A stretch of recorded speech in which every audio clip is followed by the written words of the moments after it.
The lights are off and away they go. Extremely loose. He's managed to hold on and they get. He missed the complete. He's crazy stuff. Side Freitas is on the grass on the infield before. He slides through. He tags Richard Eck.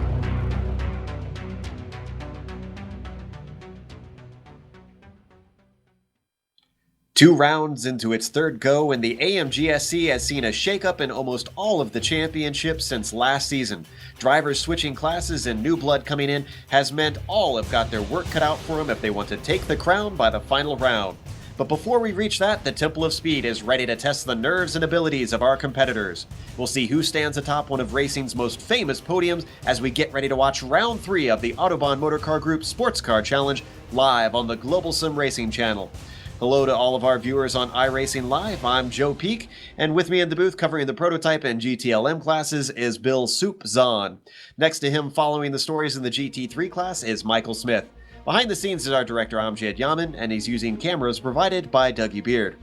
Well, Smitty, this is a track some consider hallowed ground. Though we don't have any Ferraris out there today, what does this Italian track have in store for us? Well, Monza was opened in 1922. And it's seen a lot of changes over the years, different configurations, including even an oval, one of the high-banked ovals from back in the day. The fastest speeds here are pretty fast with a track record of 1:21, a minute 21 from Rubens Barrichello in 2004. Now, we won't be seeing the F1 speeds today with the multi-class racing, but we will see a lot of drafting and the high speeds, hard braking zones, and having to dodge all those sleeping policemen is going to still be a very, very important thing to do. We'll see how these guys do, and to get a little bit closer look at how to get around the track, we're going to look at our GSRC Trek Guide.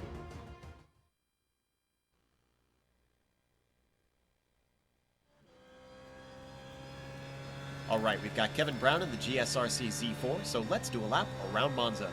Coming down to the Retifilia chicane, it's a huge braking zone, and with the draft, this means it'll be a great passing opportunity. But you really want to get it done before you're into the corner, because it's extremely tight, and too wide usually doesn't end well. Expect a huge traffic jam here on lap 1. From there, we enter the gentle Curva Grande, which will be flat out in these GT3 cars. Just minimize your steering input, and once again, if you're close, the draft will start to take effect. Once you're out of the corner, drift back to the right and line the car up to get ready for the Della Roggia chicane.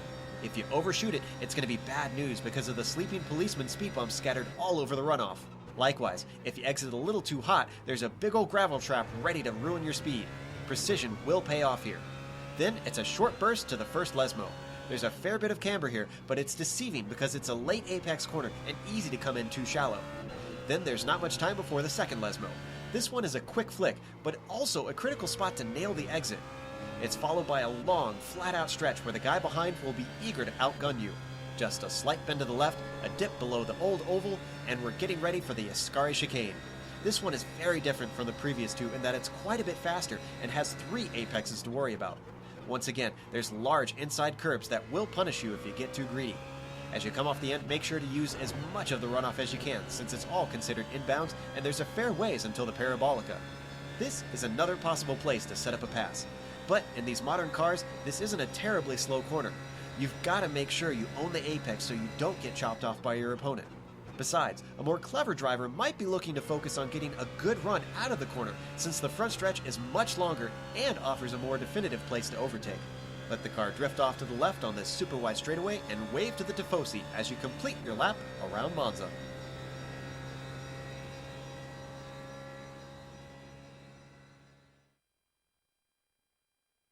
That should give you an idea around this very storied place, what it's like on board one of these cars. Now, Bill, we're 3 races into the championship. We're starting to see things take shape a little bit. What's it looking like at the top of the order? Taking shape for sure. And Joe, you know, if I've said it once, I've said it 100 times. A good multi-class racing series is like Thanksgiving dinner. First of all, you've got to set the table. And this series sets the table with a great team racing format. Now, teams consist of no more than 3 drivers, 1 from each class, with the results of each team driver counting towards the championship. And as the drivers sit down to the table, the team that has nudged out the most elbow room is Team WFO. Now, WFO doesn't have a leading driver in either of the 3 classes, but Troy Schuster sitting in second, and the GTLM Robbie Morrison in third, and GT3 of Matt Quinn in fifth. Matt Quinn's in the prototypes and Morris is in the GT3. Those guys coupled with all three drivers have perfect attendance records. They've made every race, and that's the reason why those guys have such early season success. Now, one race after the journalists at iRacing Defender touted Talon Motorsports as the team to beat, Talon moved up, albeit 22 points out of the lead, into second place on the heels of Robert Tinsley prototype win at Silverstone. Now, the high-profile team of Excelsior Racing Black is only 2 points behind Talon in third. Jason DeVries sits in first in the GT3 class, but Diepvries will need more help from his teammates, especially the underperforming Kevin Binkley, who in the Aston Martin has yet to mirror the success he found in last season in the Corvettes. And with everyone seated to dine, the oohs and ahs always come when the bird is brought to the table, and the oohs and ahs from race fans always come when the prototypes take the track. Looking at that class's championship, the previous mentioned Robert Noel Tinsley of Talon Motorsports has a 4-point lead over Jurassic Racing Team's driver Kevin Santana. Now, it takes a few Thanksgivings to learn how to cook the turkey all the way through, but still keep it juicy. And likewise, it's taken Tinsley a while to hone his racecraft of being aggressive yet consistent.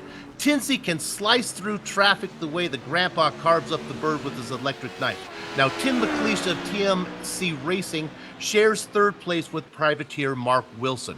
But you can't have Thanksgiving dinner without the side dishes, and the top GTLM side dish is Jason Girard. Hot and smooth like mashed potato, Girard sports a second and first so far in Season 3. Now the yams, sometimes great, sometimes runny, and such is the case with the second place driver Troy Schuster of Team WFO. He can boast a delicious win at Spa, but a not so tasty 8th place at Silverstone. Now, Robert Jackman of TMC sits in third with a satisfying and not so exciting broccoli casserole-like result of 7th and 4th.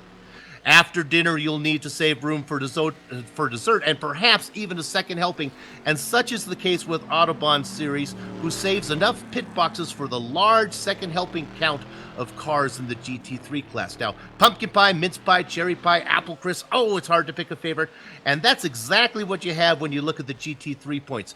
DeVries holds the lead, but only by 5 points over the main man Dexter Castro of the undermanned 49 Motorsports. WFO Robbie Morrison is a point back of Castro, and Team OFW's Paul Darling is 2 points back in fourth. So while the drivers tighten up their belts to go racing, I want all you guys to sit back and loosen up your belts, and let's all digest the next 90 minutes of racing from Monza. Joe?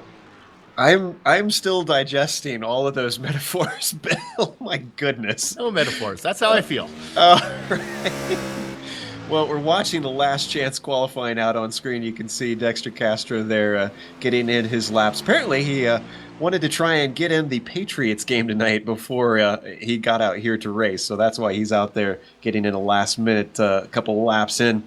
So as we wait for that to finish, Michael, obviously there's going to be a few places to pass, but it seems like they're going to be a little bit tricky, maybe even dangerous around here. Nah, for sure. That's going to be one of the things. When you got very, very fast sections of the track into very, very slow sections of the track, getting the left foot right is really, really important. But then also getting the power back down smoothly and getting out of those corners is important. And in other series and in other types of racing here, we have seen that to be a bit of a challenge. So yeah, there's a little bit of everything, and yeah, a little bit of danger when you're trying to overtake. So being smooth and smart is going to be important all the way through the day. Absolutely. Now, speaking of the dangers of those chicanes that they've got throughout, well, the first one, obviously the Retafilio chicane, is going to be a big concern on the first lap. It is just about any racing series that comes here. So the race stewards have decided, the organizer have decided that they are going to review the start post-race if there is any contact or any trouble that happens, and they might actually hand out penalties depending on if they think anyone has any egregious mistakes that cause someone harm. So everybody's going to have to be on their best behavior. There was a little bit of discussion. A couple drivers said that they're going to try and send it in deep if they see a safe move, and other drivers are saying there's no point, it's lap one, so we'll see how that plays out. Now, yeah, I mean, as you say there, real quick, I think that's a smart move by the organizers, isn't it? I mean, it's a 90-minute race. It's our first 90-minute race of the year, and these guys have got to get through that first corner. It's so easy to mess it up. So I like that little extra move to try to make sure things stay clean for those guys. I agree. I know in the series that Bill runs, the MX5 World Tour, they have a lot more stringent penalties on the first lap incidents. And Bill, I think I would love to see more of them adopt that. It really seems to cut down on people trying wild stuff at the word go. Well, I can speak from experience. As a series becomes more popular, and I believe that's what's starting to happen with the Autobahn series, it becomes, I'm not going to say less friendly, but maybe more competitive. And as these drivers are all competitive, and so when you're looking at 5 or 6 spots that you can pick up on the chicane, it's hard not to try to. What happens is everyone lines up. It's kind of like being on the freeway. Everybody lines up, and then there's always that guy who's not going to get into lane early. He's going to try to dash down there. And if they make it 3 wide, which can happen in that chicane, you're going to get into some trouble. With some more trouble spots, we are hearing about that Parabolica is getting some dirt on the outside there, maybe some marbles out there, making that corner a little more, maybe they should call it Diabolica. I don't know. It's going to be hard to go too wide there. So that's a great passing zone. If a car is forced wide, it may not be so pleasant for that guy. We just watched Dexter Castro's BMW work his way through it, and you could see a little bit of marbles out there, and I'm sure that's going to get worse as the race goes on. And speaking of the BMWs, Mike, I know there was a lot of talk in the forums. The BMW drivers really seem to hate this track because they just don't have that top end. Yeah, and exactly. I think that's going to be, if you've watched the first couple of races of the season, we saw a lot of really good fighting, especially with the top 4 in the standings right now. De Vries getting the season opening win. We had Castro getting the second one with Morrison and Darling right there. Well, those 4 are split even, BMW to roof, and we're seeing the roofs with a hefty advantage here. And it looks like it's almost separate classes in the GT3 with the speeds. So the regular people, the sharp end, are going to be split up a little bit. If you're in a roof today, though, you've got to capitalize on this advantage. In fact, I'm looking at the timing sheets of the qualifying, and our highest BMW is Robbie Morrison, and ahead of him it's 6 roofs ahead of him. There's only Robbie Morrison and Ross Booth have beat out a single roof. Such is the separation that you mentioned between those two classes. Yeah, and look at the time difference, 1.5 seconds. And that's qualifying pace from pole to Morrison, but still, that's huge. Yeah, there's going to have to be some outthinking being done out there on the track rather than some outpacing necessarily by these BMWs. And on the prototype side, I think there's going to be a little bit of trouble as well between themselves and the GTLM build, because those GTLM cars have a lot of top end. Yeah, this track doesn't really make it out. In fact, I almost wonder if maybe the GTLM's cars might be as fast as the prototypes on some of the straight sections here. Certainly, the prototypes will have advantage through the many chicanes, but. Yeah, it's not going to be as easy to run down these guys. And to follow back up on the GT3s, the BMWs thrive on the twisty sections. Some of the drivers were talking about maybe they can hang on and get a tow around here, but there's just not enough technical sections for the BMWs to even have a chance, I think, today. So you're just going to have to. I got to give the BMW guys credit. It wasn't so much whining; it was just a resignation to what they were in store for. Yeah, and they came out in force. I mean, you have to admit, there's 7 roofs, and let's see, we got 1, 2, 3, 4, 5, 6, 7, 8 different BMWs out there. So it's not like everybody just said, hey, I'm not even showing up. They still came out. They're committed to racing, and we've got the checkered flag out, so everybody's going to finish their hot lap here in the last chance qualifying, and then we'll be able to get to the grid for you.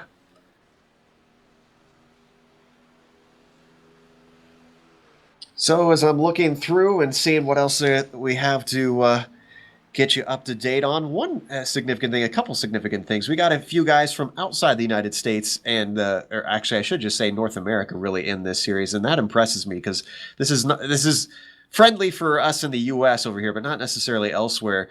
Tobias, I'm trying to remember his last name. Satao, yes, excuse me. Tobias Satao, who impressed last time, is impressing today as well. And we also have Marty Carroll in the prototypes. So there's two guys. Marty's in Australia and Tobias is in Germany.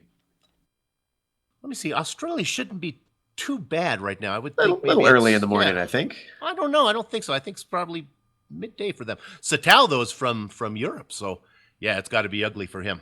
A little bit in the late of the night.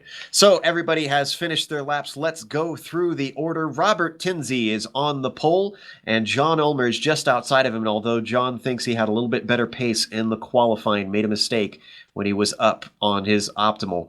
Danny Kane will be starting in third, and then outside of the second row is Matt Quinn.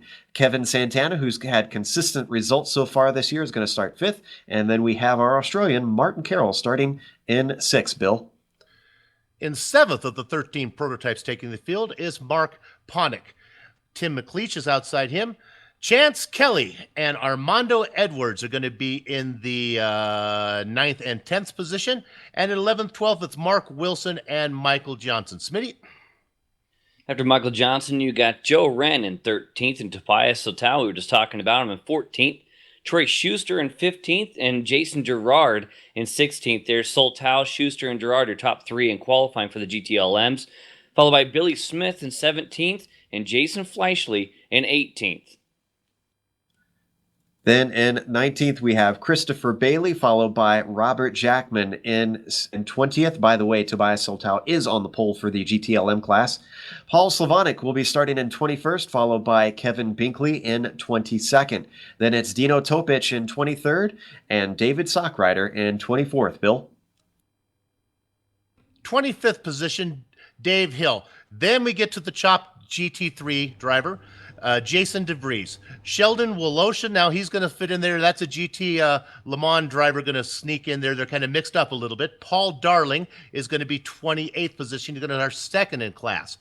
29th then is Sean Reese, and again, that's from the Le Mans class. And then in 30th is the third GT3 driver of Leif Peterson. Smitty? After that, you've got Paul Lindsay in the 31st spot there, and then Kevin O'Keefe in 32nd. Mark Schindel and going to be in 33rd, and then the first of our BMW is Robbie Morrison in 34th.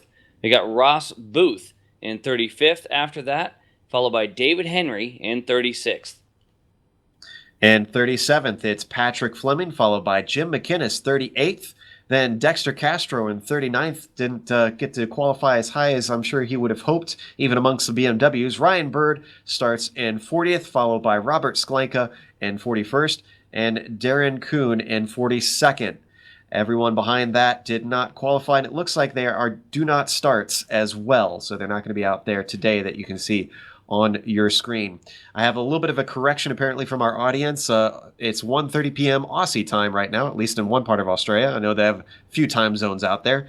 But so you were right, Bill. I was a little bit off on my math. Tuesday afternoon, I believe. Yeah, there we go. Get a job.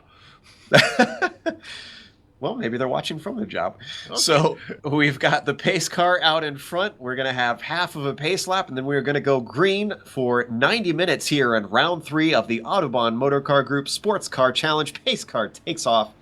And while we got some time, ask the usual question. Who's your picks, guys? Bill?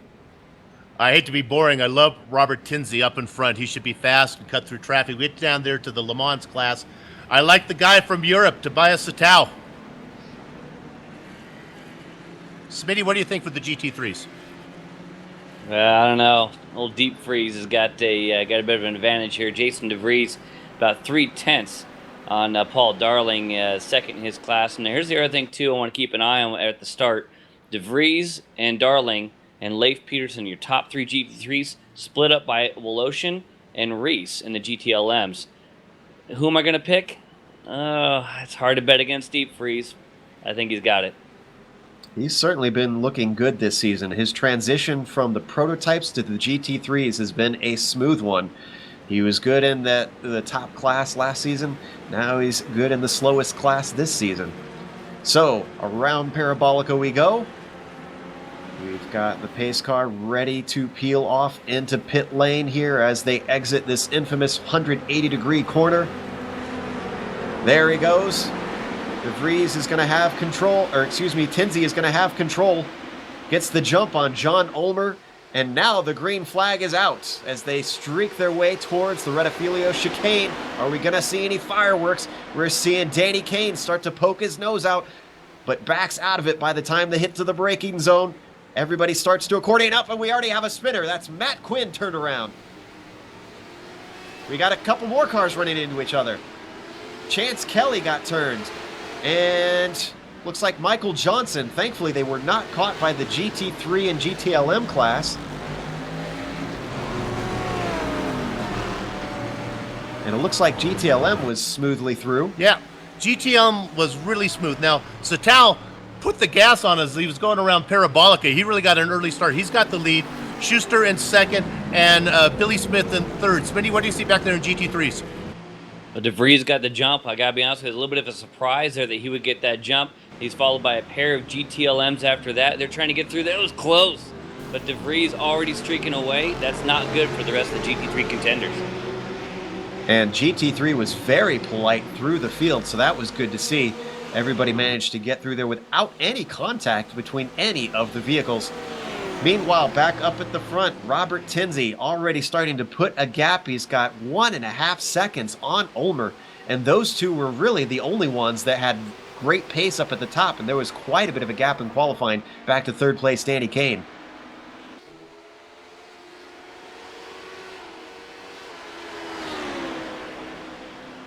Now, what's interesting is we talked about how competitive the GT-LML cars were going to be. As I'm looking at Matt Smith Flynn go a little wide. Your leader in the GT-LM cars have almost caught the back of the prototypes. I think that was helped a little bit by the incidents that happened there in the first corner. Matt Quinn, meanwhile, up in prototype, is making a move on the outside of Mark Wilson, and he outbrakes him cleanly. So that's going to move Matt Quinn up into 11th. And already he's managing to overtake Joe Wren. He's trying to round the outside of Curva Grande. We got a crash here in the. Let's look at Kevin Binkley got caught up in an incident. Let's see if we can see what happened on the replay there. Going through the first chicane. Oh, and it looks like that actually erupted in front of him. Was that Slavonic that got turned? Yeah, Slavonic got turned, and then the accordion effect of everybody trying to get away from there. And poor Dave Hill was caught behind him, had nowhere to go, actually came to a halt. There you can see Slavonic coming up to the chicane, and this is going to happen on the exit. Just gets tipped sideways. And Robbie Morrison has looped it around in the chicane. So a lot of guys having trouble here early on, although it wasn't on the first lap into the first chicane quite so much. It's on the second lap. Yeah, and going back to Morrison there, he just he went in there deep. They were all stopping in front of him, and he had to make evasive maneuvers to keep from hitting them. So nice job missing them, but man, a lot of time lost. And that's not going to help his hopes in the BMW with him not having that top speed. He was saying how he really just needs a perfect race to have any kind of good results today. So Robbie Morrison being set back early on. But with multi-class racing, they should have chances to try and work their way through. We do have a slow car. And I think Paul Slavonic, I think, has maybe blown an engine. I'm not sure what's up with him. Mark Schindel is slow on track. I noticed earlier he had trouble into the Della Rogia chicane. He took to the runoff area, but I'm looking at him. He's got GT3 cars just streaking by. And then that's the HPD of Chance Kelly, who's working his way past. They do have one fast repair in this series. Oh, and who was that slow next to him? That was Slavonic that you mentioned earlier. I think he blew an engine. I think he's going to try to coast it around, I guess. No, he's already come to a halt. That's unusual. We usually don't see them blow engines here in the GT1 or GTLM class.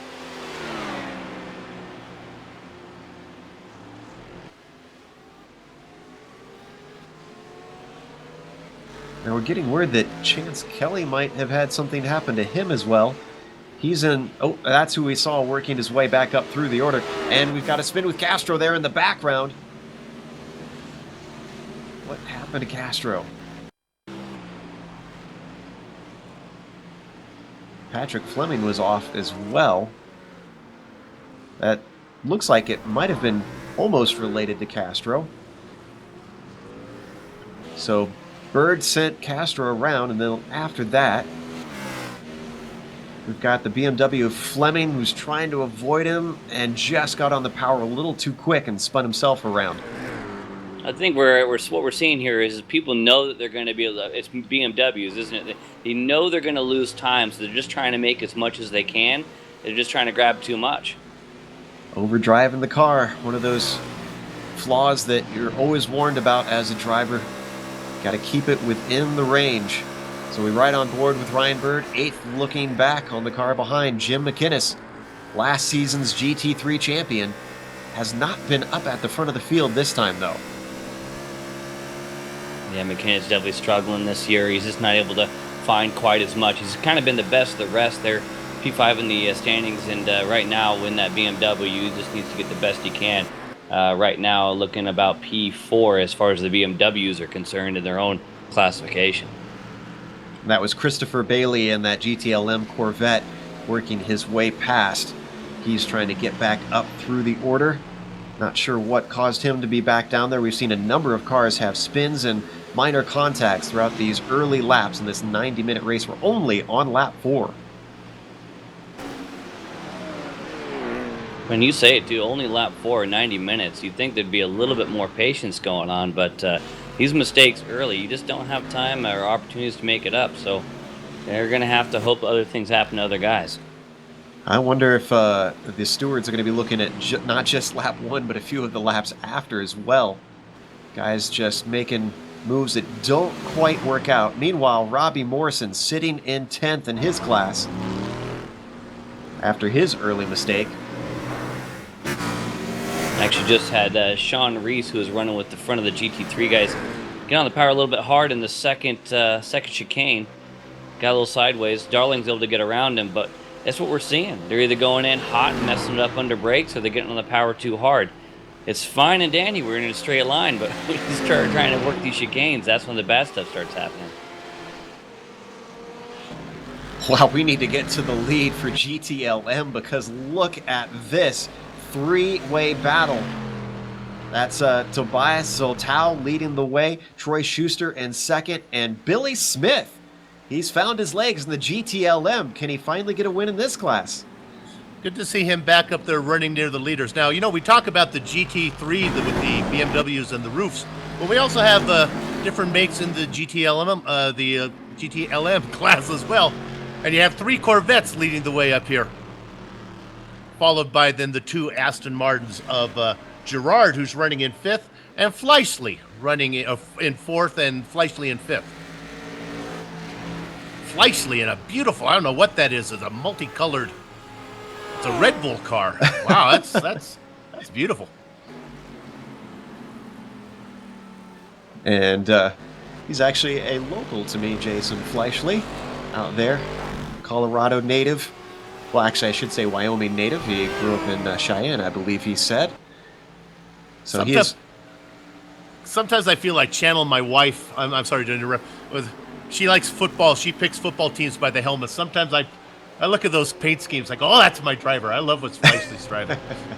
Yeah, and he is from Colorado with you, isn't he? Yeah, he's not too far away from me. He's currently sitting 5th and trying to hunt down Gerard. And we know Gerard is no slouch in these cars. He's switched over from the prototypes last season, one step down in the terms of speed and classes, and is doing quite well. Although today, sitting in 4th, he's not quite up fighting for the lead yet, but there's a lot of race yet to change. In fact, these GTLM guys are going to be pretty tight on fuel, we understand, and that's going to be the big talking point. Who can do it on 2 stops? Who can do it on 3? 2 stops for all the classes, except maybe the guys in the Corvettes and the Aston Martins might have to go maybe a splash and go if they're really lead-footed. We ride on board with Gerard, just looking over his left or his right rear quarter panel at Jason Fleischle. And up in the prototype, sounds like things are starting to heat up as well. Kevin Santana trying to hunt down Danny Kane. Santana was a bit of a surprise early on in the season, made it onto the podium. He didn't really have the speed in that race. He just kept it on the track, and everybody else around him fell away. Today, it looks like he might have a podium on speed even. And already they've caught the GT3 class. And, we talked about Parabolica maybe being dirty on the outside line. Well, it doesn't matter to the prototypes. They love that corner. They can pass 2, 3, 4 times, 4 cars maybe in the GT3 on the outside. It's really fun to watch. Maybe we can get a chopper vision of that later in the race as they go around traffic. It's something else. They certainly won't want to get themselves in the marbles, though, because that'll definitely reduce their grip. Right. As we rode on board with Santana, though, he had a big moment coming out of Rettifilio. Oh, and he almost got run into, actually, by Ryan Bird. We didn't quite see it on screen because we jumped back on a battle behind him, but almost got taken out as Bird did not see him trying to stick that car in there. We are watching, though, Mark J. Ponick trying to hold off Armando Edwards. Now, we understand that Ponick actually just got back from France recently, and he was in Paris a few days before the recent attacks that happened there, so that's a little bit scary. But the time that the attacks happened, thankfully, he was over in Belgium, so he was safe and sound. Guys, I got to tell you, just taking a look at John Ulmer making hay. We don't take a look at him yet, but just doing a 3 wide, heading towards Parabolica, trying to make things happen for himself. He's trying to make up time in a big way. We've got a great battle on screen with Edwards actually now losing a position to Marty Carroll. Sneaks past opportunistically with a botched pass by Edwards, who is going for Mark Ponick. And unfortunately, that pass has dropped them both back, but it's not over yet. Spinner. We'll get to that in a second. Oh, and Edwards backs out of the pass, or does he? Comes back in a little bit later. But it sorts out, and there's that spinner that you mentioned. That's Christopher Bailey in the Corvette. Indeed. I wasn't sure if that was going to mess up that battle or not, but he was able to stay off. He waited and did not go back in front. That battle's still going on. Certainly not over as they work their way through the slower classes. Edwards trying to get it back from Carroll. Tried to look on the inside coming through De La Roja, but didn't have any space. Now they head into the Lesbos. Ross Booth getting lapped by these cars. And that is going to give Carroll just a little bit of breathing room.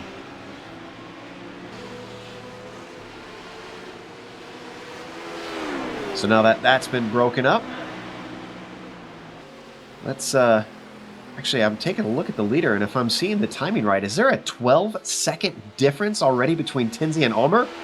Oh my goodness. Tinsley is just destroying the field here, and the opening laps, 9 laps in, and 12 seconds. Now, some of that could have been the lap traffic that they worked their way through, but that's a lot. No, absolutely. It is a lot to do with that traffic. As I said just a couple laps ago, or it was last lap, John Ulmer going 3 wide, forcing the issue to get by the lap traffic, and we're seeing a lot of people losing time, especially in the chicanes. Well, like I said, I mean, traffic is, Tinsley's at home in traffic. He's grandpa with the electric knife, I'm telling you. And what I've seen him do is it's every race he does it. Now, right now, he's open a nice, clean run. No traffic ahead of him. So while that is not a close battle, it's still only 7/10 between Tobias Soltau and Troy Schuster, our top 2 in the GTLM class. Billy Smith is about another 1.5 seconds behind, so he's starting to lose touch on these guys. I think he's going to want to try and get in that draft to maybe hold on a little bit longer, and especially to help his fuel.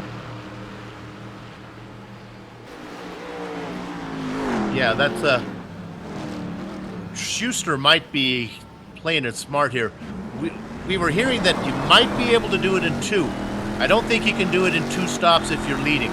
Schuster might be able to be saving a little fuel right now. We'll see when it gets down to pit stops for these guys, which is probably going to be in the next 8 laps maybe. If Schuster can go to lap 18, I think he's got a good chance to do it in 2.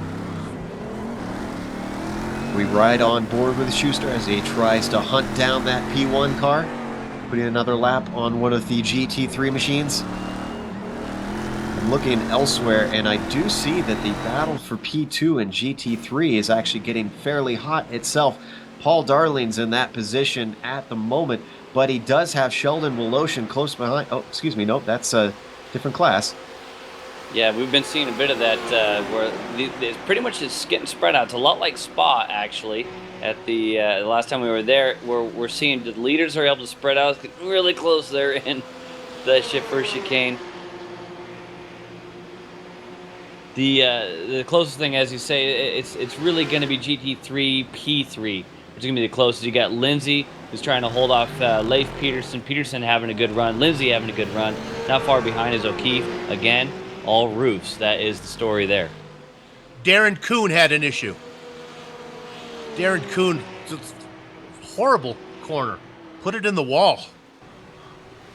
Where was that at? Oh, looks like that was Ascari. Really a bizarre. Oh, I almost think it's almost mechanical. Well, they don't have mechanical failures really in iRacing. Well, no, I'm thinking it's his wheel. Oh, I see. I was like the mechanical of him sitting in his home. So a hardware issue. Yeah, hardware issue. Yeah, sorry. I was like, I don't think they do that actually. So Darren Kuhn, we saw it was, yeah, he just went straight on. We're right on board on the replay. You're right. Here as he turns right in the second part of Ascari, and then where the track goes left, his car just doesn't. Yeah, for sure. I'll tell you right now, if iRacing adds in mechanicals, it's going to be realism we don't want right there. Yeah. It's already hard enough as it is, and that is a very, very damaged BMW. Darren Kuhn's number 46 machine understandably heads into the pits. And this is going to be an early stop for these guys. With this being a track that sucks up a lot of fuel, you're not going to be able to stretch the strategy out that far, unfortunately. So he'll have to get his free car and make it a 3-stop race for him. And the way the point system is laid out, you know, those guys at the back have a responsibility as well. I mean, every point counts. So he's the third member of a team. And if it's 4 or 5 points he's lost there, well, that's 4 or 5 points his team's not going to get that they were hoping for. So we watched Jason DeVries. He is our leader in the GT3 class, and he's got just about a second and a half over Paul Darling. Both of them obviously in roofs as they work their way through the Parabolica down to the Della Rosia. Yeah, and those two guys have got a nice advantage over third. It really does look like it's the DeVries and Darling show out front, just like we saw in the opener. Let's go to Troy Schuster. I think he's got to move for the GTLM class. Yep, he's going to make that. He's going to get it done. Troy Schuster made the pass going into the first chicane. New leader. And Nicely Billy Smith done. has pulled up into third position now. I mean, he was in third, but he's closed it up. Yeah, I think that battle allowed him to just gain a little bit of ground, make this a 3-way fight for the lead in GTLM. Now, can Soltal try and fight back, or does he want to fight back, is the question. I'm not so sure if Soltal didn't surrender that thinking fuel. I'm not sure what's going on here. Oh, Smith is off.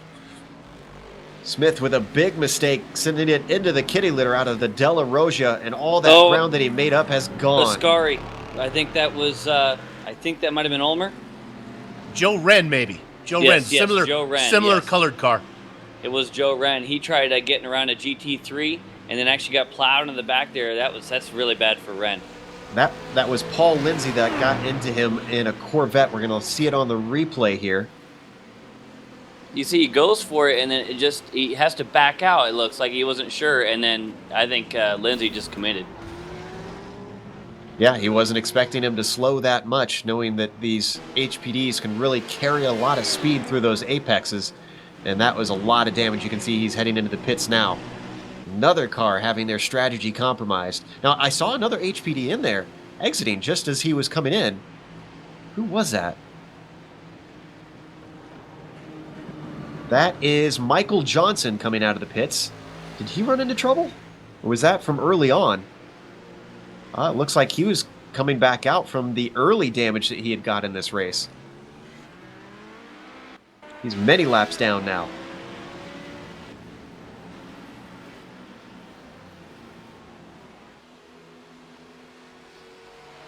So let's set the scene for you at the top of the classes and prototypes. Robert Tinsey is still our leader. John Ulmer is still in second, and Danny Kane is holding down the third spot on the podium. What is it While you're looking doing like? that, sorry, Joe. Sean, we don't have to get on replay. It was a while back. Sean Reese has put it into the wall in driving a Corvette. Sorry, Sean was running 30th at the time. Go ahead, Joe. And the GTLM class, Troy Schuster has recently, yes, he's recently taken the lead. I got confused there. I was trying to remember if he made the pass or was passed. Tobias Soltau is in second, and Billy Smith, after a little bit of a mistake, has dropped back a little bit, but still holding on to that third position. Smitty, what's our GT3 top three looking like? We got Jason DeVries leading the way and Paul Darling in second. And actually, Darling is running laps almost identical to DeVries. He's getting close enough for draft, and he's almost there. Those two guys, it ain't over yet. If Darling can stay with him, it's definitely a fight. Big gap on back to third place, Lindsay. And then from there, you got another gap back to Leif Peterson, who actually has Kevin O'Keefe right on him, who might make a move here. No, he's going to back out. So those are your top five. DeVries and Darling are by themselves. Lindsay a bit back, and then Peterson and O'Keefe, your top five in GT3. Let's stay on board with Rutgers Kev here, as he's known to most of the iRacing community. Does a lot of streams from on board, so if you want to go check out his channel after this broadcast is over, definitely give it a look. And he closes up through Curva Grande, but decides to back out of it. So he's not feeling too racy at the moment as he follows Peterson. Yeah, to Bill's point earlier about the GTLMs and fuel, I wonder if maybe he's doing the same thing, although it shouldn't be as big of a deal in the GT3s to have to save any kind of fuel. Yeah, I'm not totally sure. He was getting on the radio. I didn't hear quite what he said there, though. Still not bad for Rutgers Kev, sitting in 5th position at the moment. He had a bad first race, just did not go his way. A little bit better results at Silverstone last time around. And I think if he can just hold on to this 5th, and possibly even potentially a 4th here, he's looking at a very nice little feather in his cap. And just to give a quick update, too, as we talked about earlier, almost two different classes in GT3. O'Keefe is 5th, and the next driver is Ross Booth. Ross Booth is the leader of the BMWs right now, with Robbie Morrison coming up after his spin. So those two guys are the next ones with Ryan Bird. Those are the top three in the BMWs. They're running 6th, 7th, and 8th in that class. Just to give you an idea of the difference in speed, those guys are running 1 minute 50.0s. Our overall leader right now, DeVries, 148.4. We got to get Rutgers Kev maybe to be our in-car reporter one of these races, because he does in-car reporting his entire race for his stream. Oh, I don't want to distract him any more than is necessary. Oh, he can handle it. Rutgers is a good school. Now, we saw Martin Carroll make an overtake on Armando Edwards at some point, and along the way, Armando Edwards has retaken that position. So Edwards back into 6th and Carroll back down into 7th, but they're still fighting pretty hard here, with Carroll keeping him within half a second. Gonna get a little bit of draft off of the roof of Dave Hill there. Oh, no, excuse me, that's a Aston Martin. Well, still may have had a little bit of a toe. Oh, I'm sure he got plenty of a toe, especially with the Aston Martin being a lot faster than those roofs. He's still got a toe. And they've got the lapped car of Christopher Sherburne up in front of him. I don't think he's going to get in the way. They should be able to work their way past before the braking zone. And they're clean on by, able to continue this battle. Now they're coming up on Dino Topic here. Boy, Carroll closed up a lot under braking down into Della Roja, and he holds on to it as they exit it. Now up into the Lesmos. They're going to be held up just slightly by Dino. Could he manage to get past? No. Yep. Oh, my. He elects not to. Both of these cars being very patient, and it's going to pay off for Carroll because he gets a great run. He might go 3 wide, though.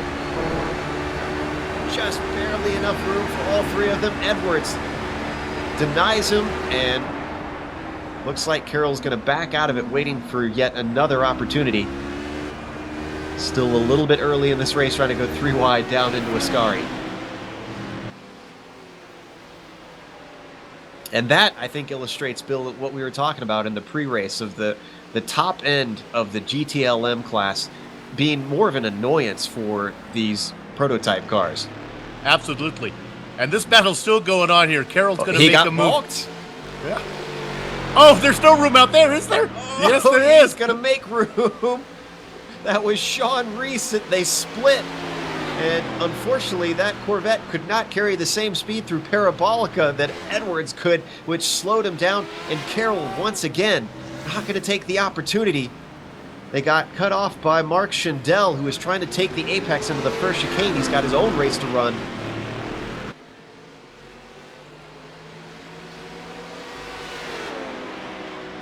Boy, this traffic is...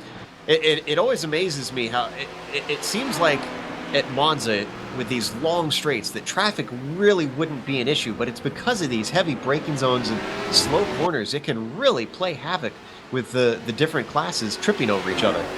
Smitty, it's really fun to watch because there's places that the prototypes can go. They can make room. It reminds me of freeway traffic. You know, the idiots weaving in and out of traffic. It's really exciting.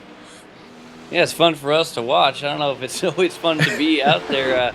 If you've got the guys coming through your mirrors, you almost just want to lock the wheel and like, all right, don't make any maneuvers that are going to mess things up, especially when they're going 3 wide and the closing rate's as big as it is. Definitely is exciting for us, though.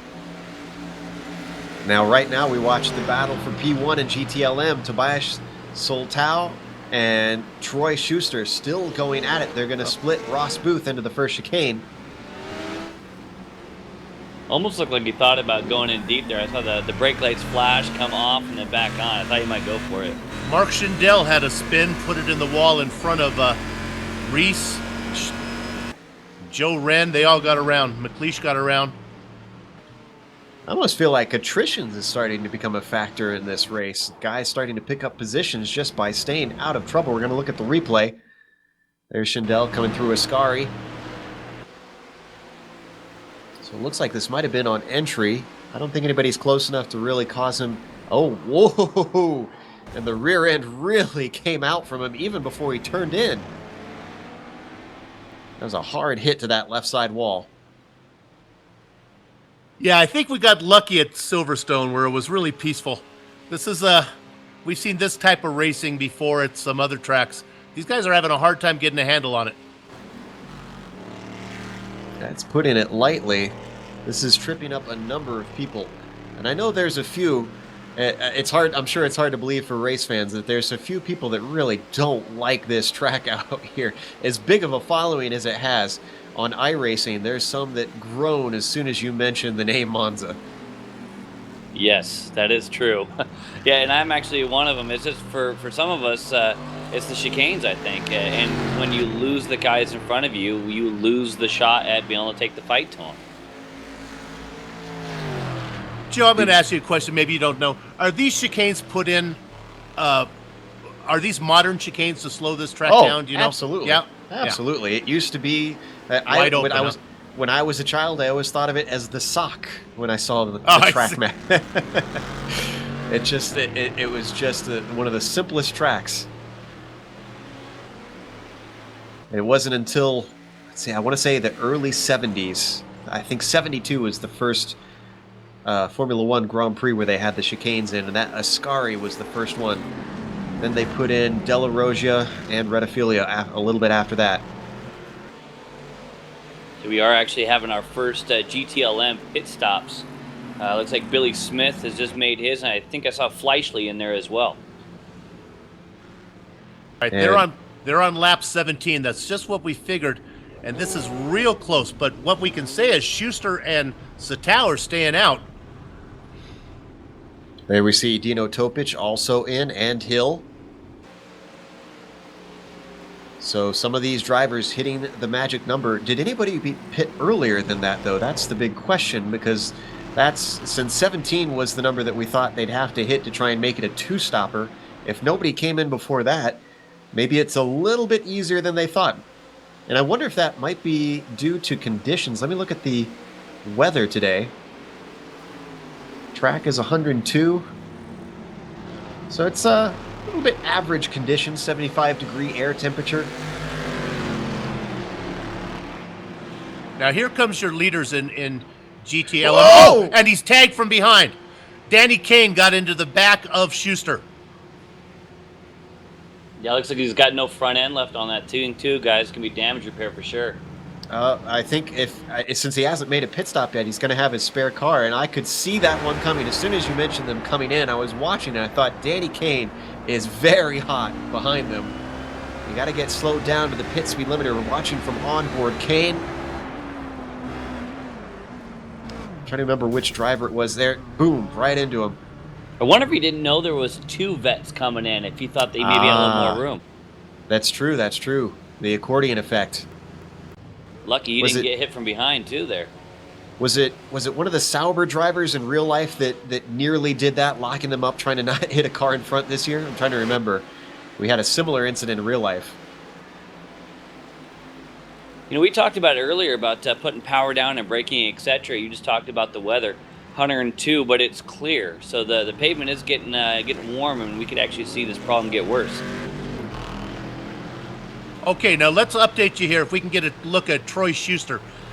He's got the lead. He came in. He was the car that got... Schuster got rear-ended, right? Wasn't that... yeah. Soltau. Oh, it was Soltau that got hit. Okay. So Schuster came in first. He came out first. Soltau is in second. And then if you go back, Billy Smith is in third. So they're going back in about the same way Smith came in about a lap early. They're coming out just the way they went in. And look at the annoyance that now he gets by him. Troy Schuster had Sean Reese, a lapped Corvette. He was trying to get by. They're in the same class, which makes it a little bit more difficult. And even Tobias Zoltau had to try and squeak by him in the second Lesmo.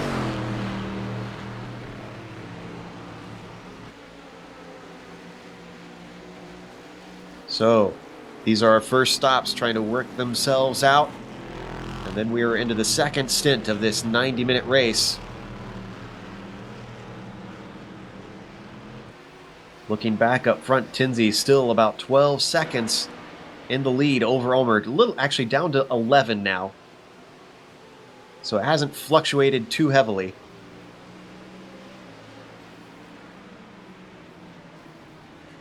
And once again, that traffic is really the deciding factor. And you said it, Bill, that Tinsley is just taking like a duck to water out there.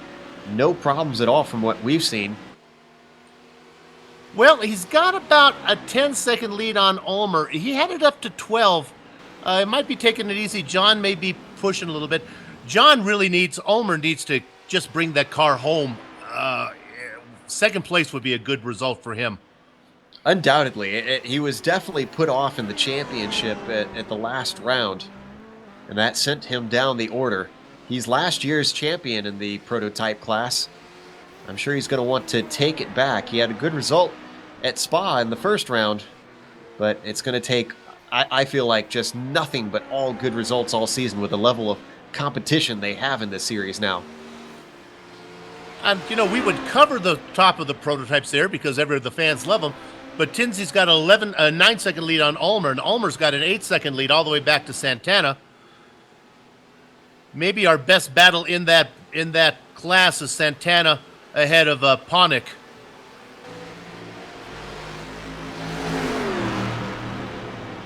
And Ponick has actually managed to get ahead of Quinn. You can see him. Oh, are we going to get a 3-wide situation there? No, thankfully not. I was going to say, down into the chicane, you do not want to be that many cars wide. Yeah, there you can see all 3 cars. They're running 3rd, 4th, and 5th. That kind of white and red car of Santana. And I'm sorry, I just noticed that Danny Kane had a disconnect.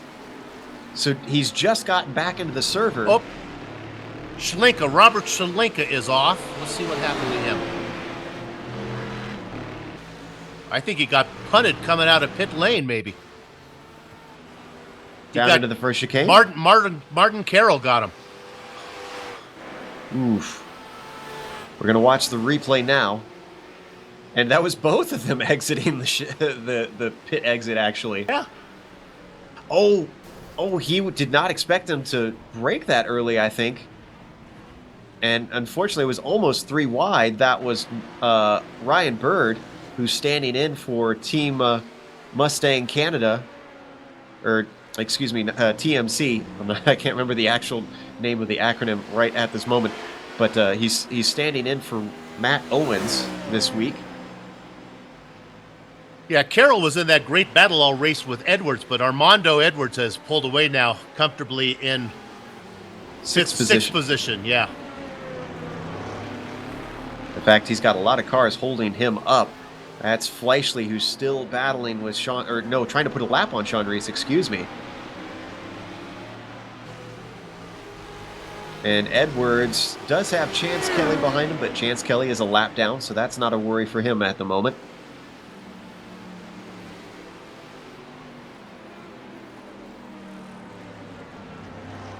Oh. As Chance actually goes off. And actually, Kelly is into the wall. Kelly took a hard hit coming out of Ascari. He went off on the first part. You're going to watch the replay here. There you can see on entry he was too wide with Fleischle. Fortunately, that sent him into the kitty litter, and on trying to return the track, the wheels spun, around she went, and into the wall. And being a lap down, you almost wonder if maybe he's already used up his free repair. Yeah, I think he has, actually. This might be race over unless they can get that car in decent condition out there. See a few more cars in pit lane taking their stops. Oh, let's go to Kevin Santana real quick. He's being challenged. Ponick is going to make a move here for third position in the prototypes. Side by side down into the Della Rosa. Oh, that's got to be a cut course, I would think. Even if it isn't, that's going to hurt the underside of that HPD for Kevin Santana. He's still trying to hold on around the outside of the first Lesmo, and just behind them they've got Matt Quinn, who's also for a position. Tries to go for the apex, but it's not there. Almost contact on the exit of the corner, but Matt Quinn has it. And Kevin Santana has a bad half a lap, losing 2 positions in about 4 corners.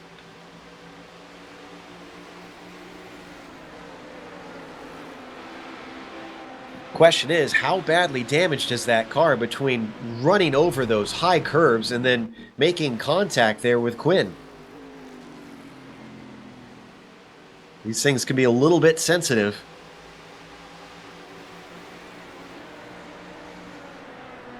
Yeah, the bottom of these cars are slick as dolphin skin, and if you start going over those high curves, it really messes them up.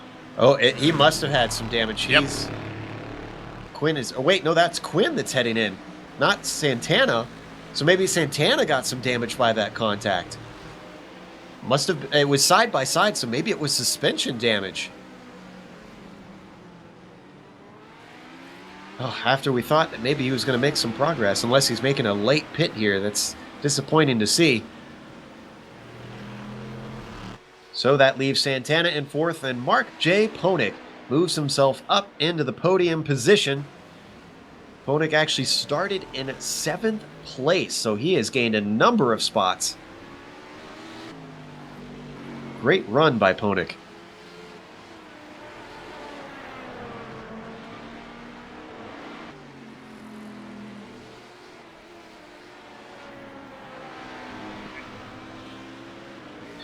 Well, and let's jump over to the GT3 class and see what's going on over there. Smitty, we haven't talked to you in a bit. What's been happening? Well, I'll tell you what's been happening is what we've been watching, awesome racing elsewhere. In GT3s, it's basically status quo. We've got the pit stops. The first pit stops are done. Still DeVries, Darling leading the way. You got a little bit of a difference after that with Leif Peterson kind of getting in front of Lindsay.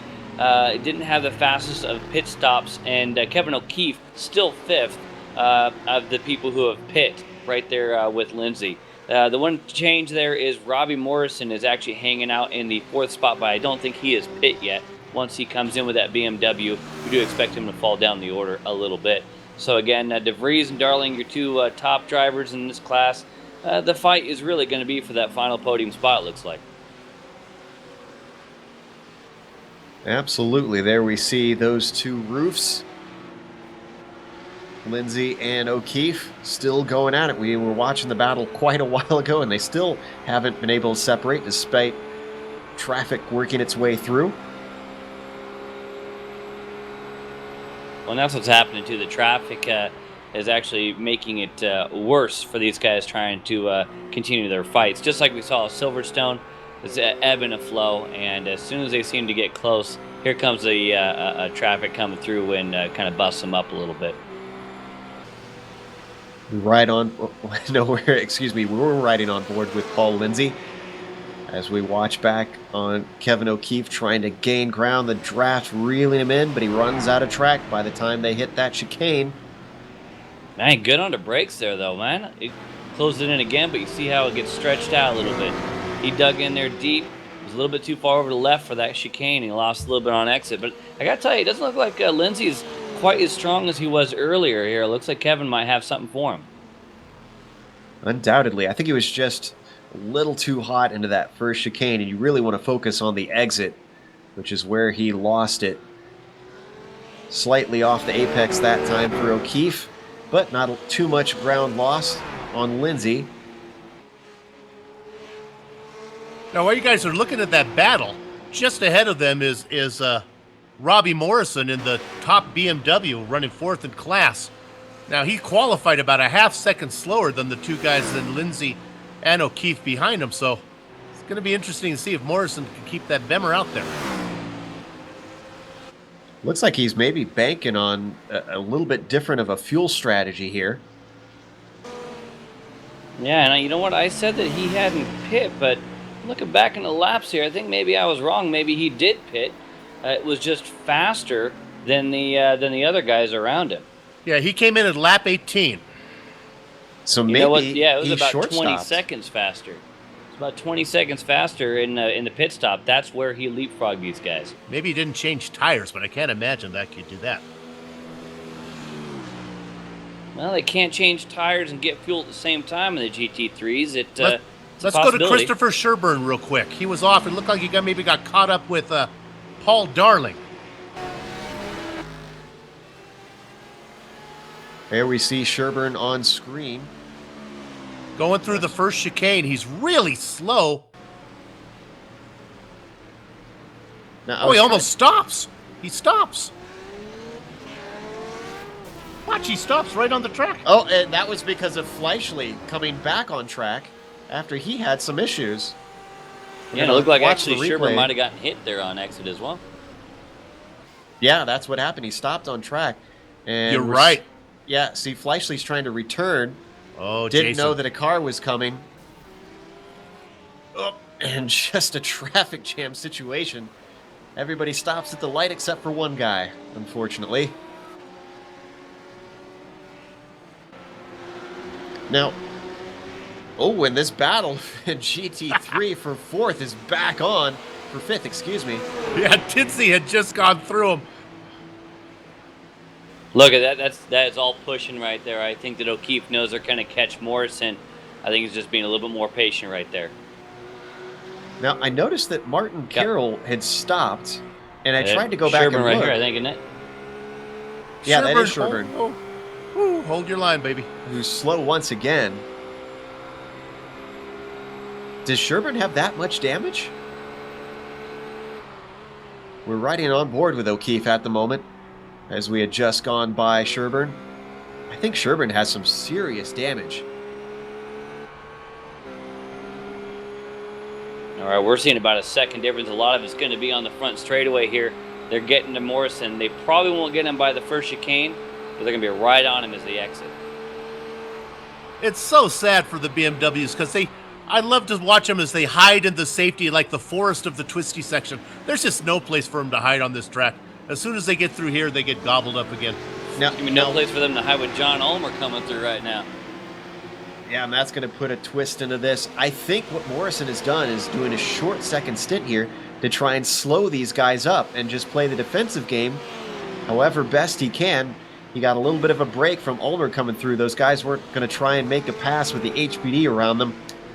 Let's see what they can do. And this is where these BMWs might have a little bit of an advantage through the Lesmos. Probably about as technical as this course gets. You know, actually, to add to that, maybe that's exactly what he's going to do. He's going to try to latch on the back of these guys once they get around him. And maybe they can tow him along for I don't know, about 45 minutes or so. Absolutely. They're closing once again as we ride on board with Morrison. Down into Ascari, getting right up on him. And Lindsay just backs off of it.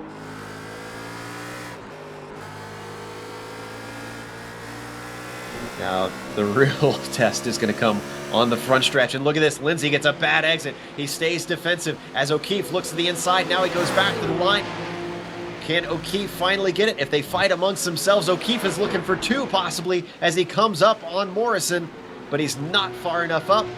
And here they come onto the backstretch. As I was saying, this is going to be the real test here, where they've got the longest stretch probably on the track, where they're on the power. And look at him just gobble up this BMW off to the inside. No contest. Now is Lindsay going to try him up into the first chicane? He looks. He's not far enough alongside, unfortunately. Now Morrison, holds Keith up. gives him room, and that tightens his exit on the second part. Now Morrison just needs to stay with him, not just a little bit behind him. Dino Topic coming up through. That's not what Morrison wants, to go bust him up again.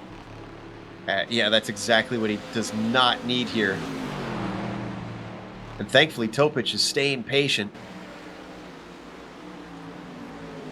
Meanwhile, the lead in GTLM is up for grabs. Yeah, I've been watching this for a while, and Troy Schuster's beginning to annoy me because I can't leave. He just won't make the pass. So I've had to sit here and watch. I think he's maybe got a run here, but I'm not sure if he even wants the lead. Let's see. Yeah, he does. Maybe it he looks does. like. Schuster looking to the inside of Zoltau. Just ahead of him is a lapped car of Sheldon Woloshin, but backs out of it in the braking zone.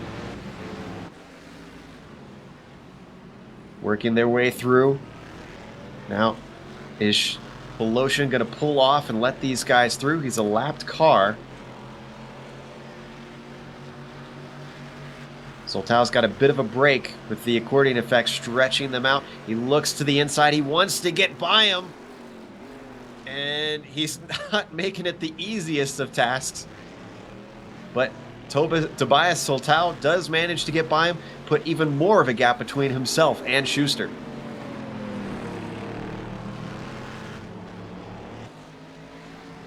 We're so used to seeing cars lapping each other that are not in the same class. It's a little different when you're looking at two Corvettes going at it there. Zoltau now with about a 1.5 seconds lead. But I think what you're going to see, I think you're going to see Schuster eat this back up again pretty quick, and then maybe just sit there annoyingly so that the announcer has to keep an eye on it.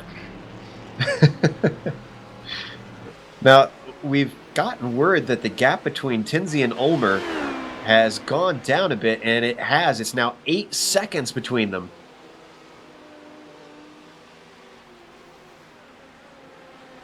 Now, he's not within striking distance, obviously, but if he can make use of the traffic and keep a little bit better pace than Tinsey, maybe he can get the fight back to him.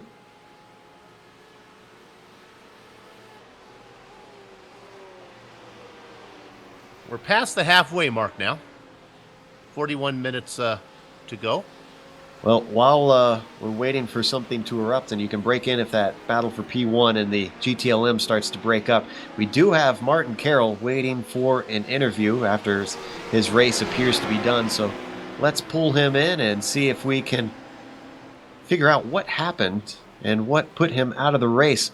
Marty, it's sad to see before the checkered flag has fallen. Tell us what happened to you. Yeah, well, unfortunately, after the first round of pit stops, I got into a bit of a tangle there with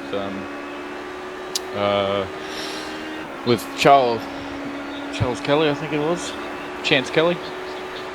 Well, that's correct. We did see that on air, actually, now that you mentioned that. Your incident coming out of pit lane down in the first chicane.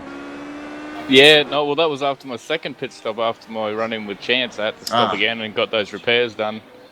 And, yeah, my apologies to the 25 car. There was a little bit of a net code there after he broke a little bit before I was expecting it, and I was still looking in my mirror for the guys coming down the main straight, and I thought I gave him enough room, but unfortunately, with online racing, you have to put up with that. And me being an Australian, and yes, I do have a job.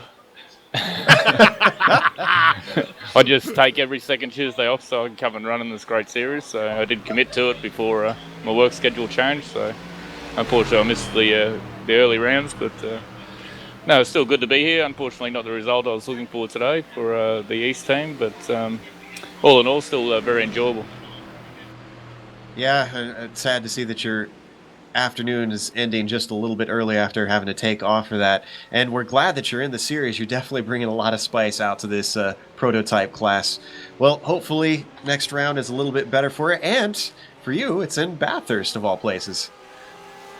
Yeah, definitely. I'll make sure I get dialed in for that one. So I want to represent well on home soil. So and bring a good result for the team. And no, definitely looking forward to that one. And no, it's definitely exciting out there at Monza. And I hope you caught me 3 wide down the front straight coming out of the Parabolica. It was always very heart racing, and it's good multi-class racing. If you enjoy it and you're patient, and you're racing against good guys. I had a really good race there with Mr. Edwards. It was a lot of fun. Yeah, commiserations once again. Thanks for coming and talking to us, and hopefully better results next round. Yep, look forward to seeing you there. Thanks very much. That was Martin Carroll of the prototype class. Unfortunately, race is over before the 90 minutes are up today.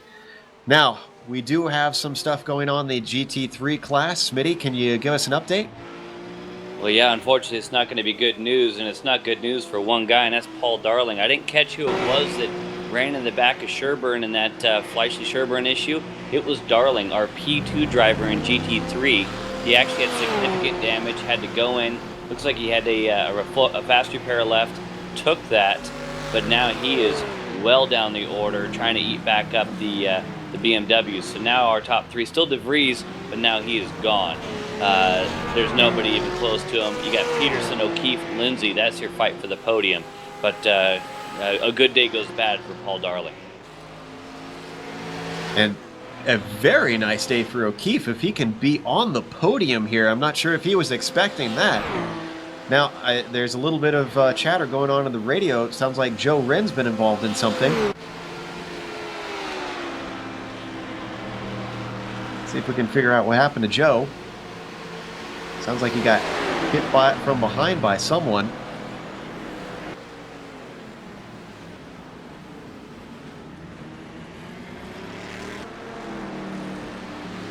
And that was coming into the first chicane. It was Christopher Bailey, it looks like.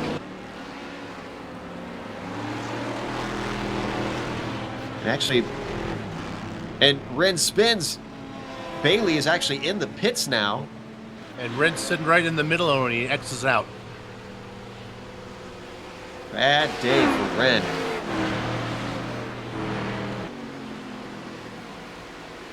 There's a lot of drivers that are angry after that. Sounds like there's quite a gaggle of them and some miscommunication happening. Meanwhile, we're looking up at Robert Tinsey, leader of the prototypes and overall, having no such issues. Clear track out there for him.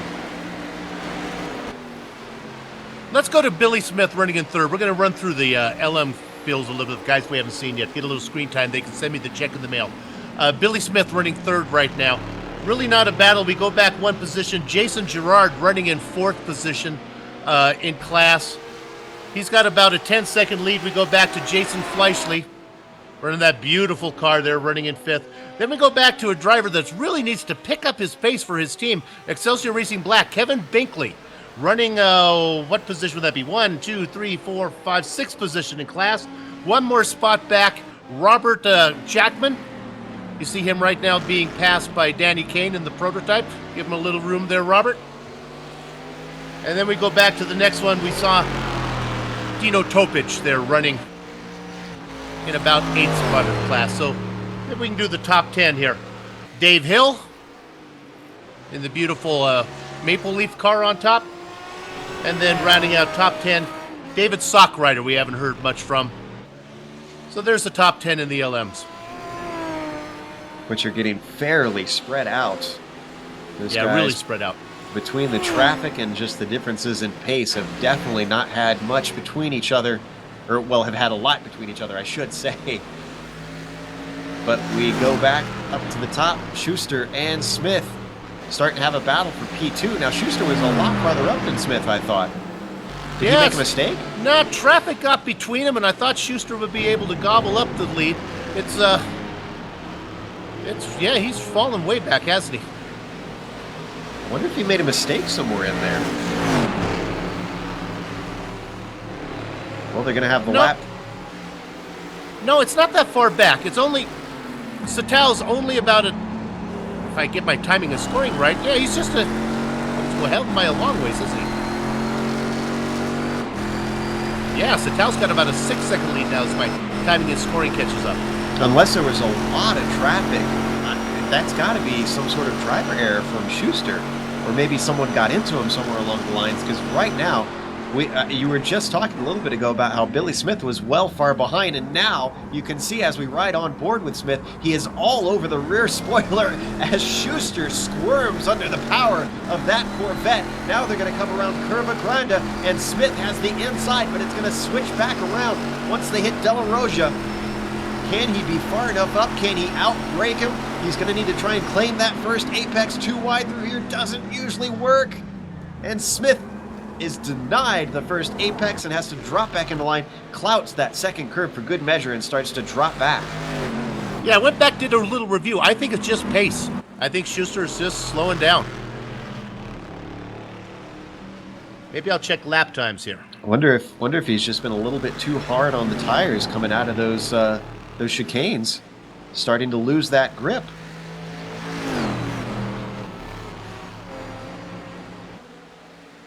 Whatever the case, this has allowed Billy Smith, last season's GTD champion, to start to make an impact on this GTLM championship, looking for his first podium of the year.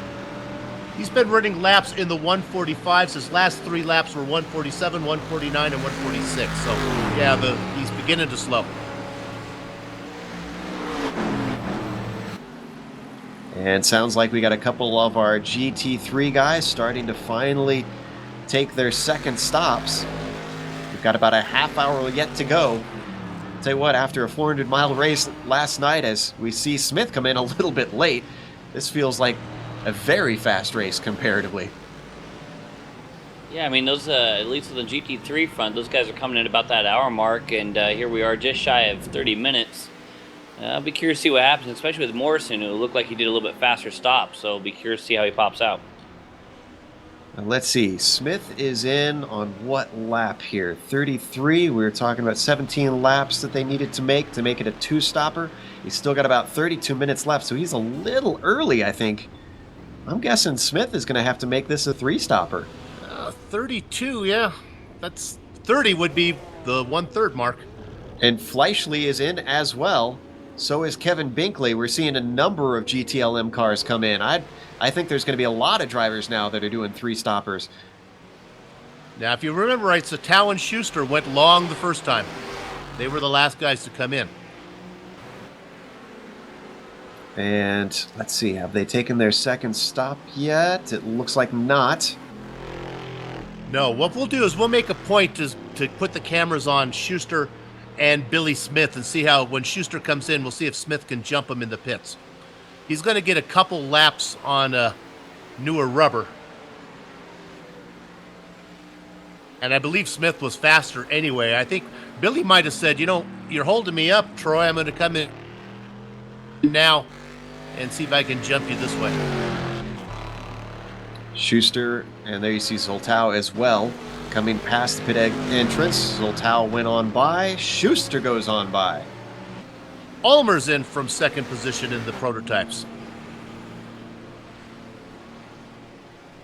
Ulmer has been trying to chase down our leader, and he comes into his stall cleanly. Tinsey continues on, however. Now, I wonder, I'm pretty sure he was too far back for Ulmer to be able to take a leapfrog tactic there. But still, if he's got fresher tires, that could bring him at least up to him so he could start to fight him. As we watch a battle for P4, cars going side by side. This is down into the Parabolica. Kevin Santana leading Edwards. And Edwards heads in. Once more, we're seeing a driver starting to get into a battle, electing to get out of it. Maybe try and play the strategy game.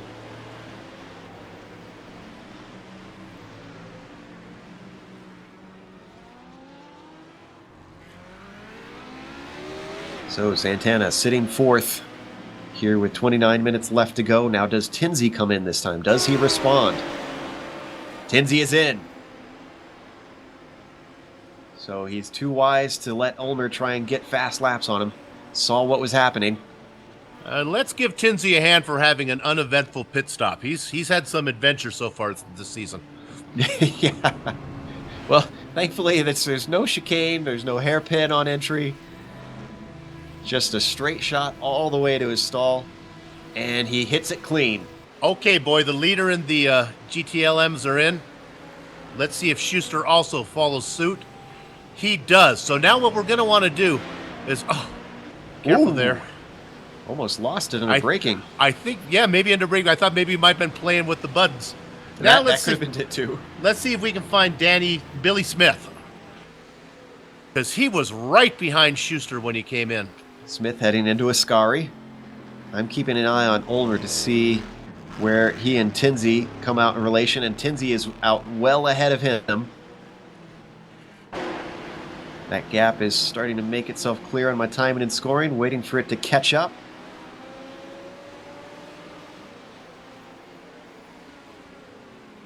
If I'm seeing right, he's actually extended it. It's now 13 seconds between them.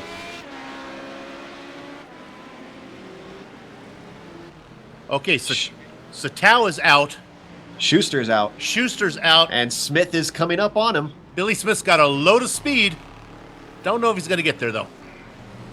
In the meantime, GT3 lead has headed into the pits as well.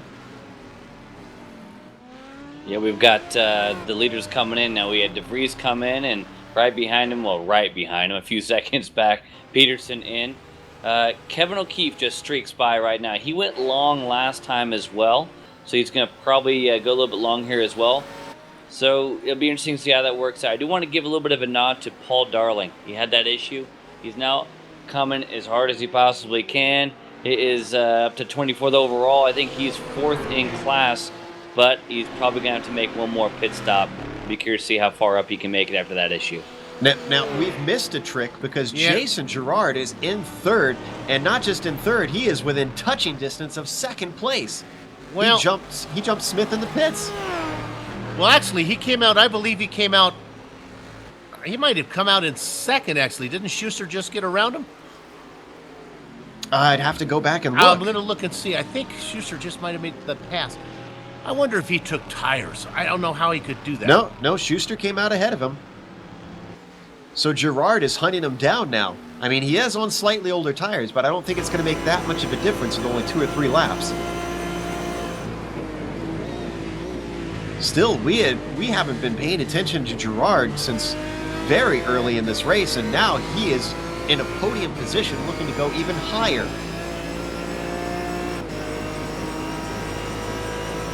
And unfortunately, Billy Smith in all of this has actually dropped back a little bit. He's 4.5 seconds behind Schuster.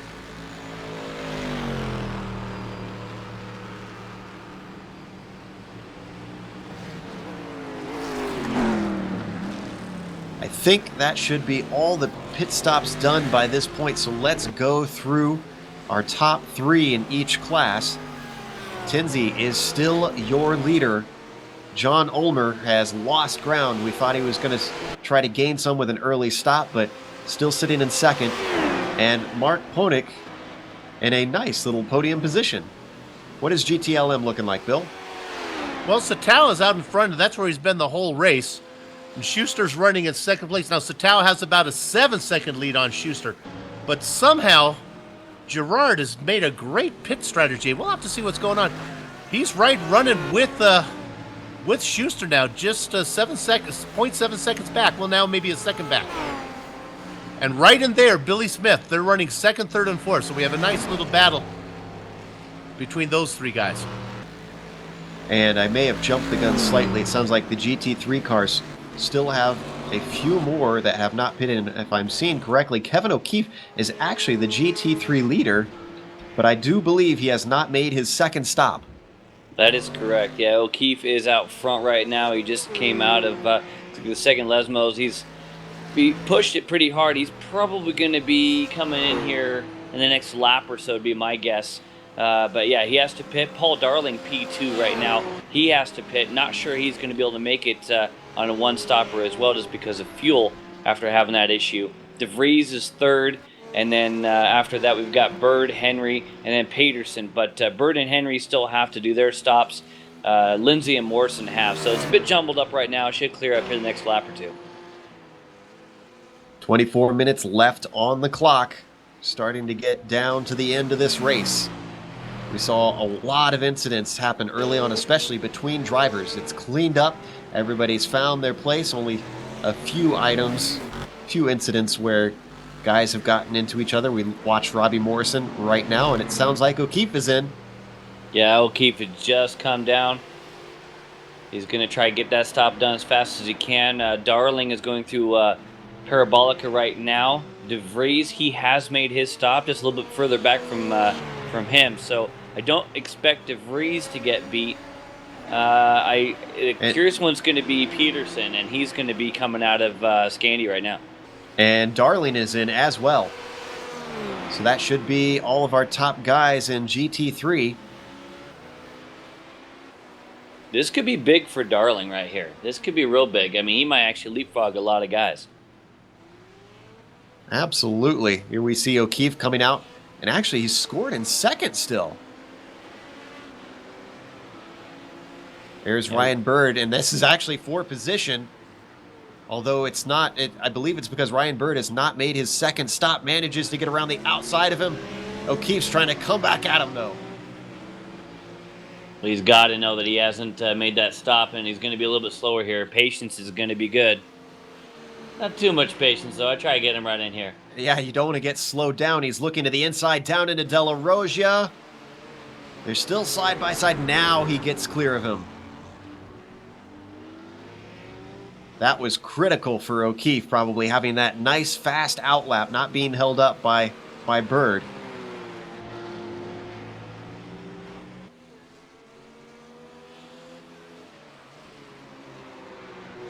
And I just found him. It looks like... Bird is off. Bird is into the wall, coming out of the second Lesmo. Little bit too much. And Schuster spins while you're looking at that. Schuster has spun from second. He did not hit the wall. So we're watching this replay. We'll go to Schuster in just a moment. That's coming out of the second Lesmo. We see that Bird just got a little bit too much gas on it and clattered the wall. Now we're going to Schuster. He was being pestered by Gerard, and Gerard forced him into a mistake. Gerard moves up into second spot.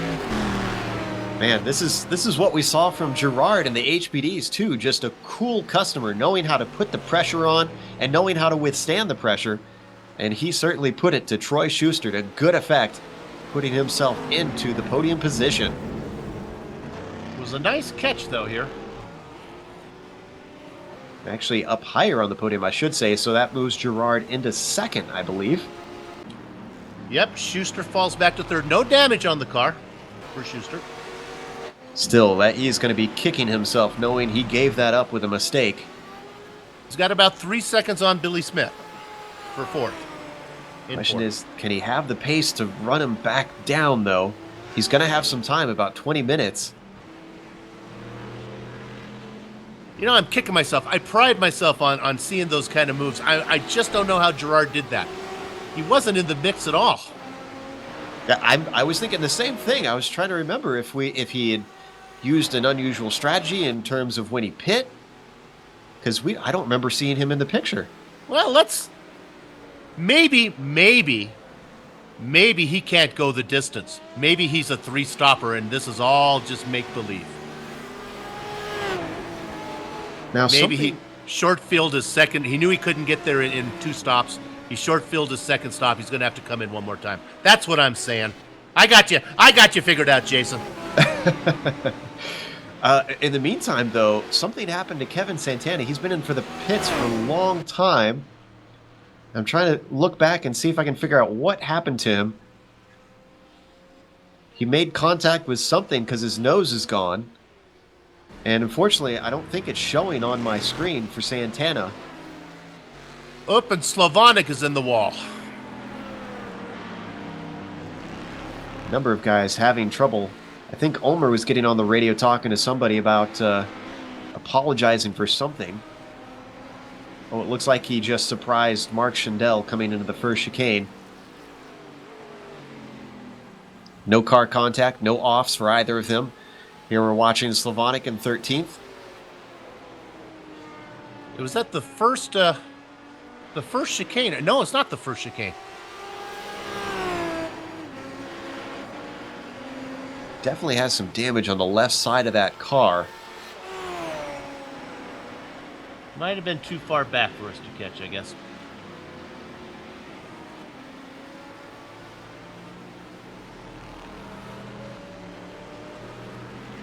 Here it is. Here it is, right here, I think. No, oh, we're live. Oh, never mind. I was psychic. I was calling it before it happened. We're also hearing that Dexter Castro might have run into some trouble. Let me see if we can figure out what happened to him. Boy, I must have put the commentator's curse on, Bill. I said it, we had trouble early on and everybody sorted themselves out. Now we're having more and more cars start to make contact with the wall, just spin it out. And I'm not seeing what happened to Dexter either. Happened quite a while ago, it looks like. So we'll make a quick note too, as we're talking GT3s and mistakes and different things, strategies. It's not straight up. It's not cut and dry. You got DeVries who's out front, but I was looking at the pit stop laps. O'Keefe is now in second. O'Keefe's stop was about 15 seconds faster than Leif Peterson and is now in front.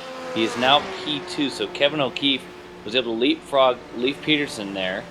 And they're actually all pretty dang close to being on the same straightaway. O'Keefe, and then Peterson, and Lindsay, Morrison, and Darling. All of those guys have got about 15 or so minutes they're going to have here to try to make things happen. But all of the pit stops different. There's definitely some varying strategies in this group. I was kind of wondering how O'Keefe managed to slip all the way up into second. And that's a significantly shorter stop. I'm not sure how he was able to do that. Maybe he didn't take tires? I'm thinking, so for those not familiar in iRacing, the GT3 cars cannot refuel and take tires at the same time. I suspect that Kevin O'Keefe elected not to take tires in that stop. He was a good bit back from Peterson going into those stops. I mean, he did go long in both of them.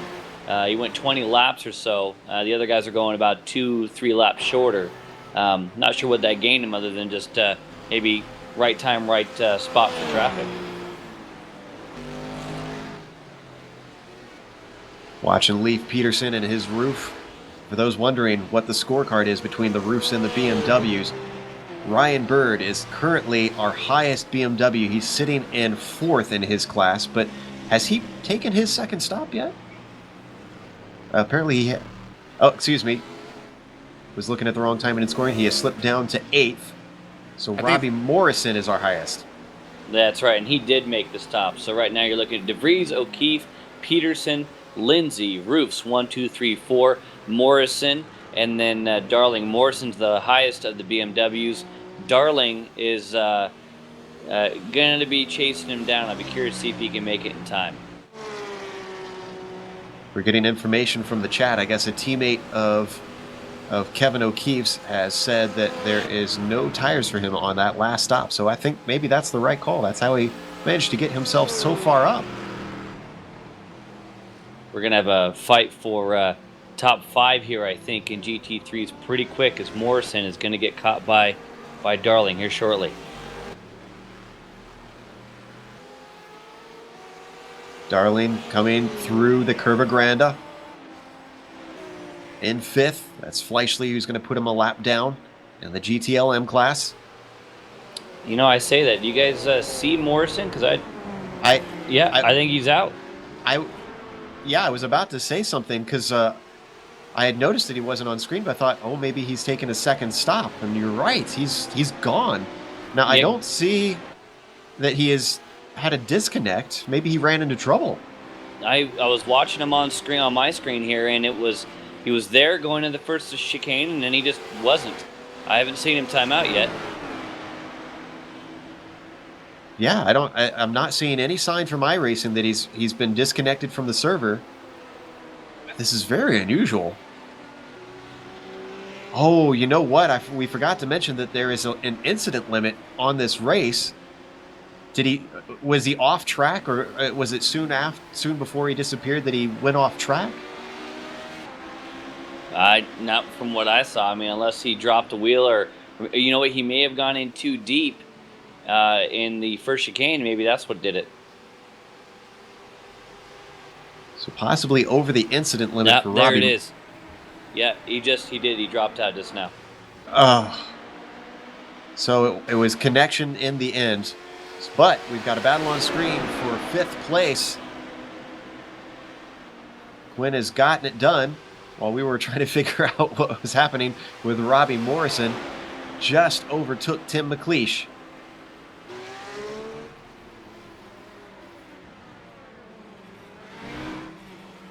"13 minutes left on the clock. Time is starting to run out if anybody wants to do anything. If they've got some sort of strategy that's trying to play itself out, if they're not close to the person ahead, you got to make it happen now." Can we make Mama Jean happy? Can we give McGinnis a little screen time there before this race is over? Sure we can. Mama Jean, that's for you, baby. He's sitting in 8th. With him being in the BMW, definitely did not have good chances of having good results here today. We hear that the BMWs will also struggle a little bit at Bathurst with those long straights. However, the good news for the BMW drivers is that Bathurst does have quite a bit of twisty parts, so they can shine in at least one part of the course.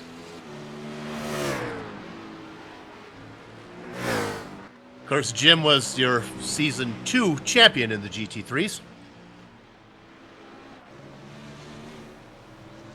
Now, I'm looking back at the GTLM class. Remember, we were wondering if certain drivers were going to be able to make it to the end on fuel. And I think the next 10 minutes are going to really tell the story on that, because these guys won't want to be waiting until the end if they think they can't make it. You might as well do it early and try to make up the time later.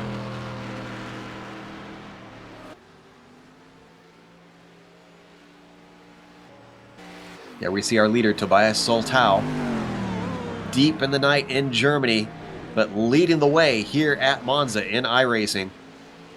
And he is not afraid of those curbs. He really clouded them coming through Della Rosia. That's Michael Johnson and the prototype behind him there. Johnson just going to cleanly put a lap on him, hopefully. You can see just how difficult it is. He can't even get up beside him. And Soltau being very polite, lifting a little bit, easing the pass. Johnson running 21st overall. He might be the last prototype out there right now. Nope, there's more. Santana's out there. There's a few more. Joe Wren is still racing. Santana had trouble somewhere along the line. We were wondering what happened to him. I spent a long time looking for it. I couldn't find it. Yeah, neither could I. Which is disappointing after the consistency he had in the first 2 rounds had him so high up in the points. This is going to hurt.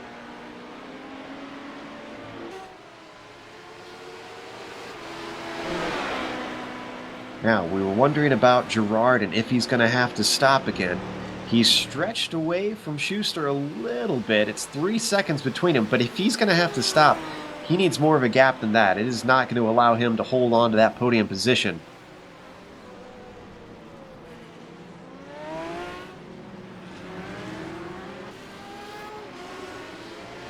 Well, he made his pit stop on lap 35, so... Oh, Billy Smith is coming in. So there's the first of our drivers to make 3 stops.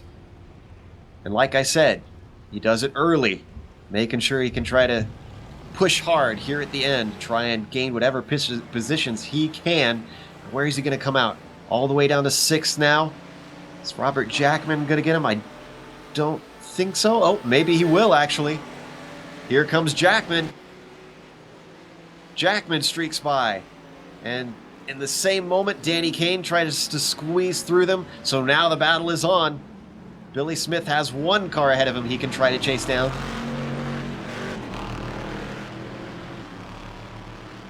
Oh, I think Robert Jackman's this is gonna be quick work here. Smith on new tires. Well, no, he didn't take tires actually, didn't he? He just came in for fuel.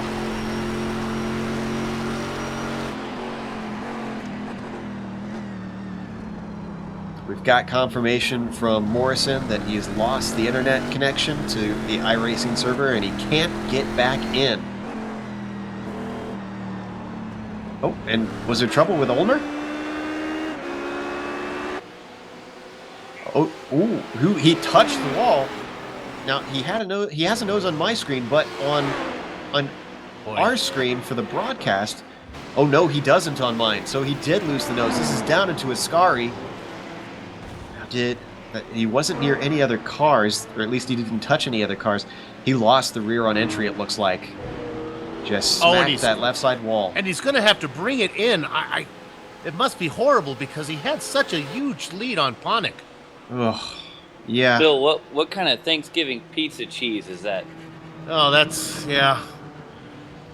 The gravy is off the turkey. The gravy, yeah. That's tough, man. He has good runs, and it just seems like this happens too much. Well, the good news is, I think he maybe took his fast repair. Maybe this is going to cost him too much, but no, he must have already used his fast repair. Oh no! Well, how many spots is he going to lose here?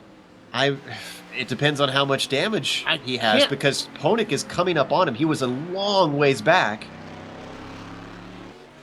Here comes Ponick. Around Parabolica. Ulmer's still stationary. No, he's moving. It's going to be very close. Ponick's got the momentum down into the first chicane. I think he's going to still hold on to it. And yes, Ulmer just barely keeps his second place. Now, how much damage did he leave unrepaired? Is that car handling okay? Can he pull away from Ponick? Well, you know he's going to be pushing hard, too. He did not have a Silverstone to go his way, so he's looking to bounce back. Also sounds like Billy Smith did finally take that 6th position from Jackman. There you can see on screen. Now, who is up next for Billy Smith? It looks like Kevin Binkley is going to be the next car in line, and it's a ways up, though. About 7 seconds ahead of him. Assuming those guys in front of him can go the distance. I'm not so sure that all of them can. This is true. This is true. He could still gain some from that pit strategy. I bet you Ulmer was sitting in the pits. I'm going to guess that he's sitting there saying, I'm going to stay here as long as I can and still get out ahead of Ponick. Well, a moment for Leif Peterson. Goes straight through the first chicane. This might be enough for Lindsay to get to him. Yeah, that slowdown penalty is going to hurt. He almost ran into the back of that driver in front of him, too. Very, very close. We're looking at the replay. As you said, this is down into Rettifilio. That was David Sockrider. How about it for that turf on the side? They're going into the Lesmos now. He did hold on to it, but Lindsay is right there. Now with just a few minutes to go, the battle is on for the final podium spot. All Lindsay can smell blood in the water. One mistake from Leif Peterson could mean another later down the line.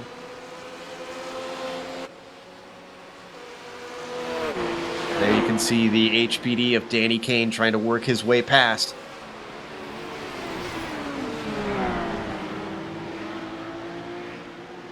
That didn't hurt Lindsay too bad there. That's actually okay for him. Still is within touching distance. Lindsay has about just under a second up to Peterson.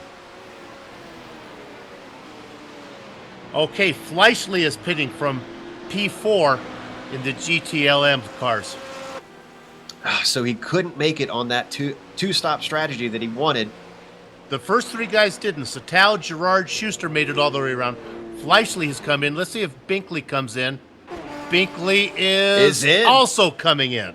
That's going to promote Billy Smith up 2 more positions into 4th. However, Jackman, you can see, still all over the rear of that Corvette. In fact, gaining on him, he's got the draft, but he backs off. Interesting. Maybe Is it's Jackman timing. saving fuel? Could have been timing. He was catching him a bit of an awkward position, but it's the end of the race. Yeah, He well, could maybe have that's set one just up the it. inside. Yeah, maybe it's the end of the race, and he wants to hang out right there until the last chance. And if he doesn't think he's going to be able to get any more spots, maybe. I mean, This is true. And luckily for Bill, sounds like we could get some screen time for McInnes. He's got a battle going on. Not for me, for Mama Jean. I'm sure it makes your life nicer as well. It does. She tells me to leave poor Jimmy alone, she says. oh, I got a slow driver in a Ascari right now. That's going to mess things up for these guys.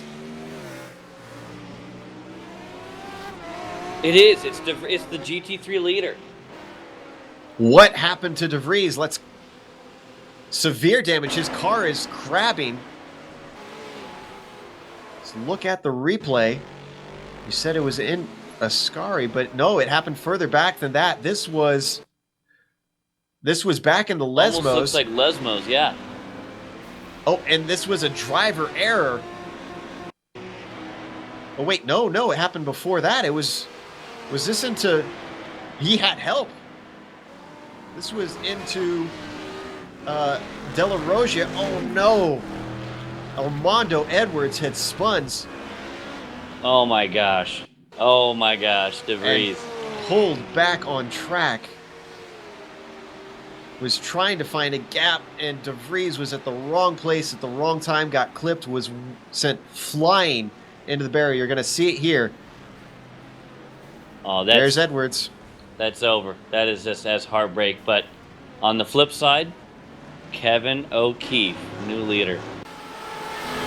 Wow. Wow, what a result this would be for O'Keefe if he can hold on to it. And there you can see DeVries took his free repair, so he is back out and clean. This has been a bad weekend for DeVries. We saw him in the Long Pain Endurance Series qualifier race at Silverstone. Oh, and we got toe pitch spins. Oh my goodness. DeVries cannot catch a break. Oh, was that in the same chicane? Well, that was in the first chicane, it looks like. Toe pitch, trying to go around the outside, overshot the corner, spun it. Breeze just plows into him, and Bird has to go take evasive action. I wonder if that helped McInnes try and get by. Oh. We talked about at the beginning of the show, man, you had to, as a roof driver, you had to capitalize on this event. You had to get the most out of it, and for this to happen to DeVries, just blows the points wide open. No, You'd be hard pressed to find a more unlucky driver than Deep Freeze. And sounds like Brian Bird ran into some trouble. And we're under a minute to go here, boys. What happened to Ryan Bird? We're looking at him. He said something to the effect of 90 minutes down the drain over the radio. Does he have damage on that car? We're going to look at the replay.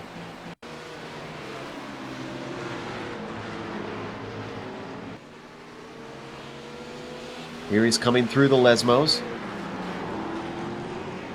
And was that Tinsey? Who's that HPD that he just ran into there? In the replay. Trying to figure it out here. That was Mark Wilson, actually, who we haven't seen a whole lot of. Let's go live when you get a chance to Jackman and Billy Smith. These guys are going They are Cialis bathtubs for about an entire lap. Oh, they're just going crazy. Jackman's still looking to the inside. This is coming down to Ascari. They've got Martin Honig behind them. Honig is looking at a third place. He does not want to get involved in this and throw it away. Jackman, though, backs out of it, under braking for Ascari. And in all of this craziness here happening in the final minutes, Tinsley has now taken the white flag. In fact, he's almost done with his lap. He's coming to Ascari himself. Okay, Schuster has had trouble. Schuster got into the back of another car. Oh my goodness, everything is erupting in the final moments of this race. But here comes Tinsley. Up to the Parabolica, has been just unbothered, unfazed by everybody this whole race, never gave up the lead. Man. Accident, and it's for the podium. Well, the top of the podium is going to be Tinsley as he comes across the line. Oh, sorry to cut in there. Paul Lindsay just went in deep for third and just obliterated another driver. Now, O'Keefe was our leader, right? O'Keefe's still good to go there, and I think he also missed late, so I think it may not change. I'm not sure who he hit, though. So, Zoltal should be our next driver. Just coming around Parabolica now. He's going to look like he's going to be able to two-stop it. At this point, nobody can phase him. Tobias Zoltal is coming to the line to take the win in GTLM here in round 3 of the Autobahn Motorcar Group Sports Car Challenge. Gerard did it with 2 stops. He's going to get second place. Schuster looks like he's going to be able to come around in third. O'Keefe just comes out of Ascari. Now, we wondered about him having a very short stop, and we think it was due to tires. Did he have enough gas to take it to the end? He's got a clear 8 seconds over Leif Peterson.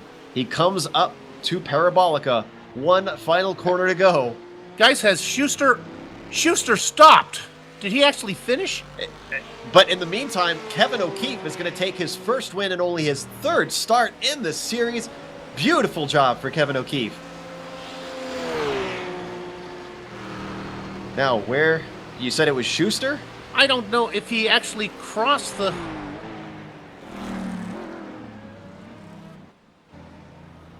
Yeah, he crossed the line. Did he? Okay. Schuster managed to make a cross. I think he was coasting across there. I saw the pit boxes. I wasn't sure he had crossed the finish line there yet. And guys, just to add to that craziness, remember we talked about Paul Darling having those issues? With those issues in the very end, Darling back in the top 3 for GT3. Wow. Podium for Darling. Despite wrecking, having made contact with the car, re-entering the track right at the end. We are going to come back after a short break, have some great driver interviews apparently for some fantastic races. Also, we're going to have results, or we're going to have upcoming races on the screen and the unofficial results, so stick around.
Welcome back to Monza. That was a spectacular finish here to round 3 in the Autobahn Motorcar Group Sports Car Challenge, to say the least.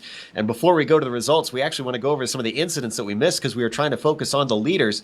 First up, Troy Schuster had an incident with, I believe it was Danny Kane, into the first chicane. In fact, both of them are going to be into the first chicane here in the final laps.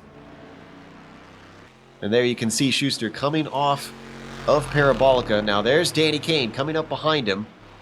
I'm not sure what exactly happened. I didn't get to hear on the radio discussing Kane what will go caused around this. him, and then I'm not sure if Schuster misses his braking point or Kane brakes early, but watch what happens here. Schuster just punts Kane. Yeah, that's what I was going to say. It's like he braked too late. Yeah, maybe he just missed his braking point. Missed the entire chicane, had a slowdown penalty, but still had enough lead. I thought he was going to lose the lead to Billy Smith, lose that position, but nope, he brought it home in third. Stayed with there. Now, thankfully it looks like Kane was able to continue on as well. Now, and Kane finished 7th position himself. Now, let's go to the other one. This one involved Paul Lindsay and John Ulmer. We didn't get to report this, but Ulmer did not get second place. He finished in 3rd. Now, Lindsay was in a battle here. I believe this is Leif Peterson. He's trying to make a pass here at the end. And similar to last time, down into this first chicane, overshot it, off to the inside, and slides into Ulmer, just unable to keep it together. Now, Ulmer was able to continue on. He did finish in 3rd, but unfortunately, he didn't even manage to cross the finish line with his damaged car that was very slow after this. Remember, he had lost his fast repair earlier on and had to have damage fixed. So it's just a bad day at the office for Ulmer. We also had a change for that last podium spot. That was Darling who made it by as well for GT3. So Ulmer actually lost that position to Pontic. He came out ahead of Pontic in the pits, but now he's going to get a podium, but not the second spot he wanted. All right. We've told some of the finishing positions. Let's tell all of the finishing positions. Robert Tinsey just had no one to fight with the whole way and came home in first. Mark Ponick, great finish for him. He avoided all the chaos around him and managed to outlast the other drivers through the traffic to take home second. John Ulmer, with a last lap incident, is demoted to 3rd, the final spot on the podium. That's going to hurt his hopes for that second championship, or actually I think 3rd championship. He's took the first season, if I recall correctly. Matt Quinn finished in 4th, and Armando Edwards, not a good day for him either, came home in 5th. Tim McLeish managed to come home in 6th, followed by Danny Kane in 7th, and then Mark Wilson in 8th. Then we hop over to our GTLM class. Tobias Soltau, another driver that really didn't have a lot of threat most of this race.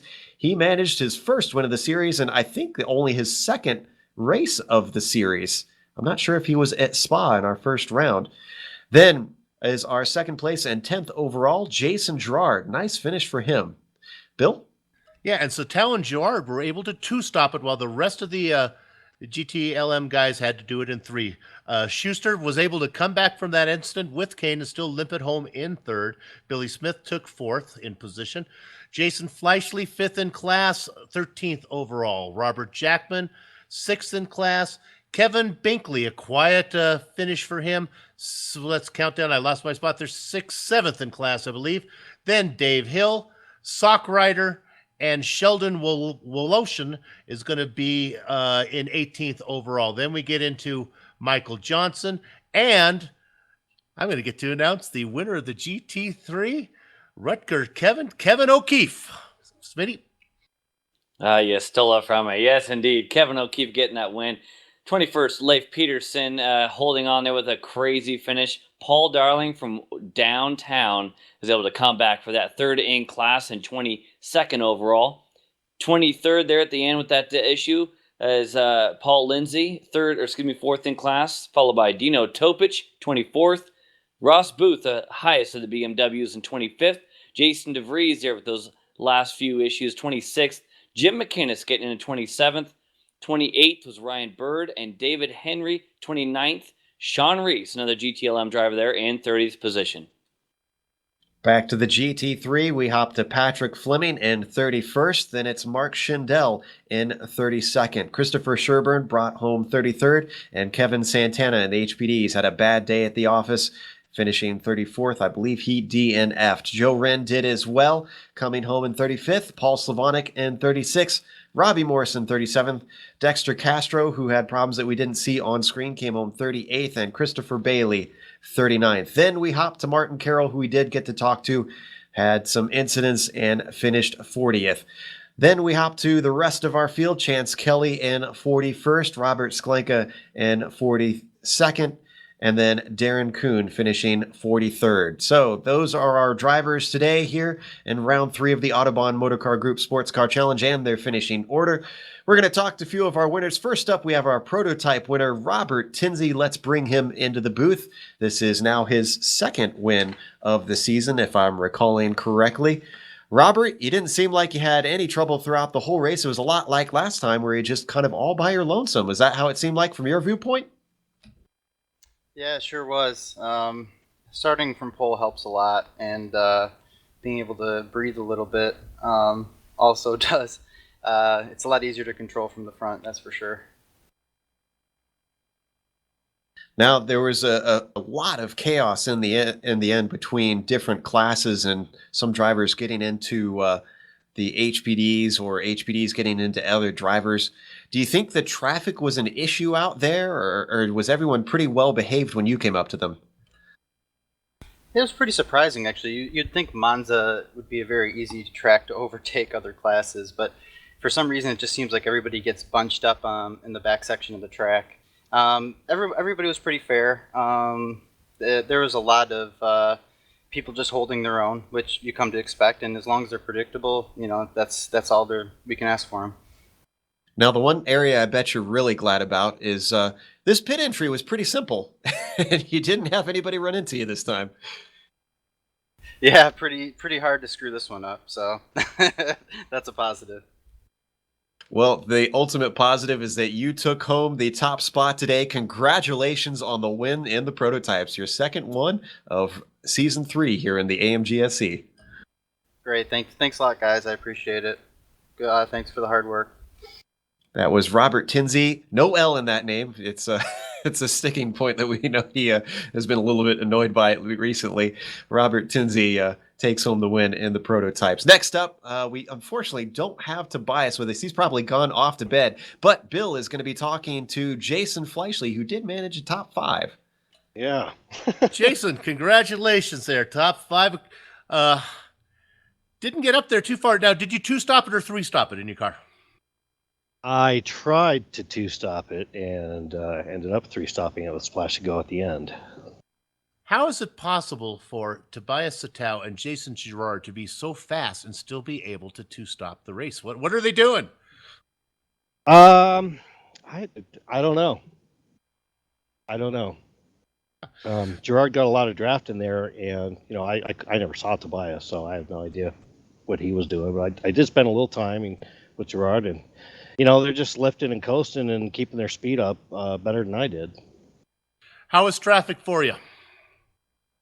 Yeah, it was rough. It was tough. I definitely caught bad luck with traffic, but that's multi-class racing. You got to be good at it to stay in the lead pack. And I got cut off a few times and just lost the lead pack because of that. So once you lose the draft and you're done, Now you're driving the Aston Martin. How come?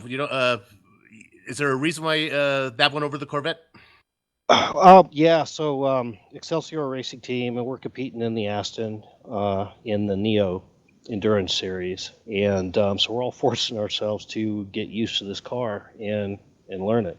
And as you may have seen, if you push past the limits on the braking, it'll bite you pretty good.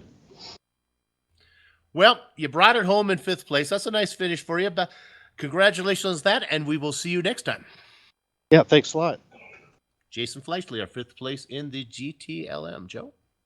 As we move over to our GT3 winner, this is one I am looking forward to because I have no doubt that Kevin's going to be excited about this win. And Smitty is going to be talking to the infamous Rutgers Kev. Kevin, you got to be pretty stoked right now, my man.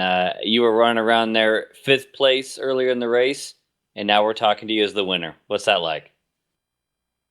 Stoke's a nice way to put it. Yeah, after I didn't qualify where I expected from practice during the week, I just was coasting in the draft. Tried to just save as much fuel as possible. The plan was to go as far as possible, not change tires, and then short pit right when I hit the window and change tires the second pit stop. Unfortunately, I have a fault in my steering wheel, and when I hit my F5 to go to the tires, it adjusted the air pressure in all 4 tires and kept the tires checked. So my last lap before I pitted, I'm weaving around the track trying to get it to work. I couldn't get it to work. I just had to pit. And hey, it worked out. Yeah, it definitely worked out. You ended up leapfrogging all the way up to second with that strategy. At what point did you realize that you had gone from second to first, and did you have to do a double check on the relative? No, I passed him on the. I saw the yellow flag, and I saw in my in my relative where all the classes are different colors, they're blue or red depending on what lap they're on, and I saw the white flash. As soon as I saw the yellow flag and the white flash on my F3, then I knew it was him, and I wound up passing him as he was crab walking. So at that point, I just knew. Well, awesome job. It was really, really fun to watch you move on up. Had to be a pretty good stream tonight, too, as well. Yeah, I hope so. I actually, in terms of a stream, I bet you last race was better because I was in traffic all race. This race, I was more kind of just coasting by myself, especially on the last run. But yeah, it's always exciting when you win. And now I actually think I'm a contender in points now. We had a solid finish last week, and we have a win here. If we consider Spa a drop week, where I finished in last, and it will be, I think I got a chance for top 5 in points, which I never expected before the season started. One last question. We knew the roofs are going to have the advantage here. How big of it is for you to capitalize on the points like that today? Well, that's exactly what I was hoping for. I was hoping all week that this would be a podium, because I do think this would be my only chance for a podium. I'm probably 5th, 6th, 7th, just like we were in Silverstone. And so I really wanted to take advantage of the fact that I was in an overpowered car. And when practice came and I was 6th, and then qualifying came and I was 5th or 6th, I was kind of disappointed. I was in all week in practice. I was either 1st or 2nd in class. So I was kind of before the session started, I wanted to win. I thought I had a chance. And during the session, I didn't think I had a chance. I was hoping for 3rd, and I wound up winning. Kevin, it's Soup's on here. Maybe you can answer me a question. Rutgers is part of the Big Ten Conference, correct? Yes, and I'm married to a Husker. But aren't there like 12 or 14 schools in that conference? Why is it the Big Ten Conference? Because they have as a attorney, I know the power of a copyright. See, and they have a trademark and a copyright on the Big Ten. So if they change the name, then they lose all that. I got it. All right, thanks for clearing that up for me. Also, the Big 12 only has 10 teams. Yeah, see, it makes no sense. I give up. All right, I'm going to stick to iRacing here. All right, congratulations on your win, man. Thanks. That was Kevin O'Keefe, who was our first place finisher in the GT3 class today. Definitely going to be a popular win, I think, except for maybe with a driver that could have won today. We're going to talk to him. Jason DeVries just had the absolute worst luck I think we have ever seen at the end of the race. And Jason, I think I'm going to pull a page from Bill's book. It's almost like you were getting ready to go to a big night out, and you had a bus splash mud on you, and then you went home and got a shower, and as soon as you stepped outside, a bird pooped on you. I think the party bus broke down on me. Yeah. So tell us about those closing laps. It seemed like you had a good lead going. It was looking pretty solid for a win. And then suddenly you came up to the Della Rosia. What went through your head? No comment. Obviously. No, I'll elaborate. Before I do, I just want to congratulate the guys that finished in front of me. Yeah, it was bad luck, but those guys put in the effort. They worked really, really hard. Kevin Leaf, Paul Darling, I can't remember the other portion. I apologize for that. And then Ross, they were in every single practice. They worked really hard. They put themselves, Paul Lindsay, that's their word. They put themselves in a position to take advantage of misfortune, and they deserve the finishes that they had. But I got caught victim with something that just has no business happening on a racetrack. I'm not pulling punches. Silverstone happened, racing deal. I'm okay with racing deals. You can do stupid stuff, that's okay. What happened with Patrick Fleming for chicane, that's okay. You lost a point of parking brake, that's no big deal. But when you lose control of your car, you hold the brake, you let traffic clear, you screwed up. It's on you to bite that bullet. You take the penalty. You don't destroy anyone else's race. You don't drive perpendicular on the track. If you did that in any professional racing series, any track day, any amateur day, they pull your pass, they pull your license, you never see foot on that track again. And I'm kind of had it with that type of driving this league. We pride ourselves on good driving. It happens all the time, but that type of stuff, there's no place for that in this league. And I like Armando a lot as a driver. He's a great guy. He does a good job. I think it was one bad decision, but that type of driving has no place in this league whatsoever. Understandably frustrated. I'm sure I would be too after having that pulled away from me, and twice with 2 incidents in the final, was it like 5 minutes of this race. Next up is going to be Bathurst, and obviously that's going to be even more of a concern with if drivers have any incidents up at the top of the hill. Do you think that the league can get that sorted out and come to some sort of agreement before you guys hit the pavement down in Australia? I don't think it's going to be a problem because the guys that can't keep control of their car are going to go flying over the wall and skyline, and they'll be out of the race after 15 minutes, and we'll run the rest of the race perfectly clean. All right. Commiserations, Jason. We were all just absolutely gutted to see that happen. We couldn't believe our eyes when we saw it.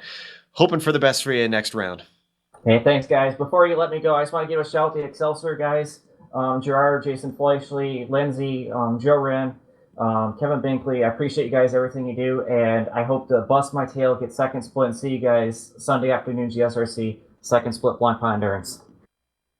That was Jason DeVries for Excelsior Racing, having serial problems today at the end of the race. We are going to close up today, though, so we're going to thank a few people before we go.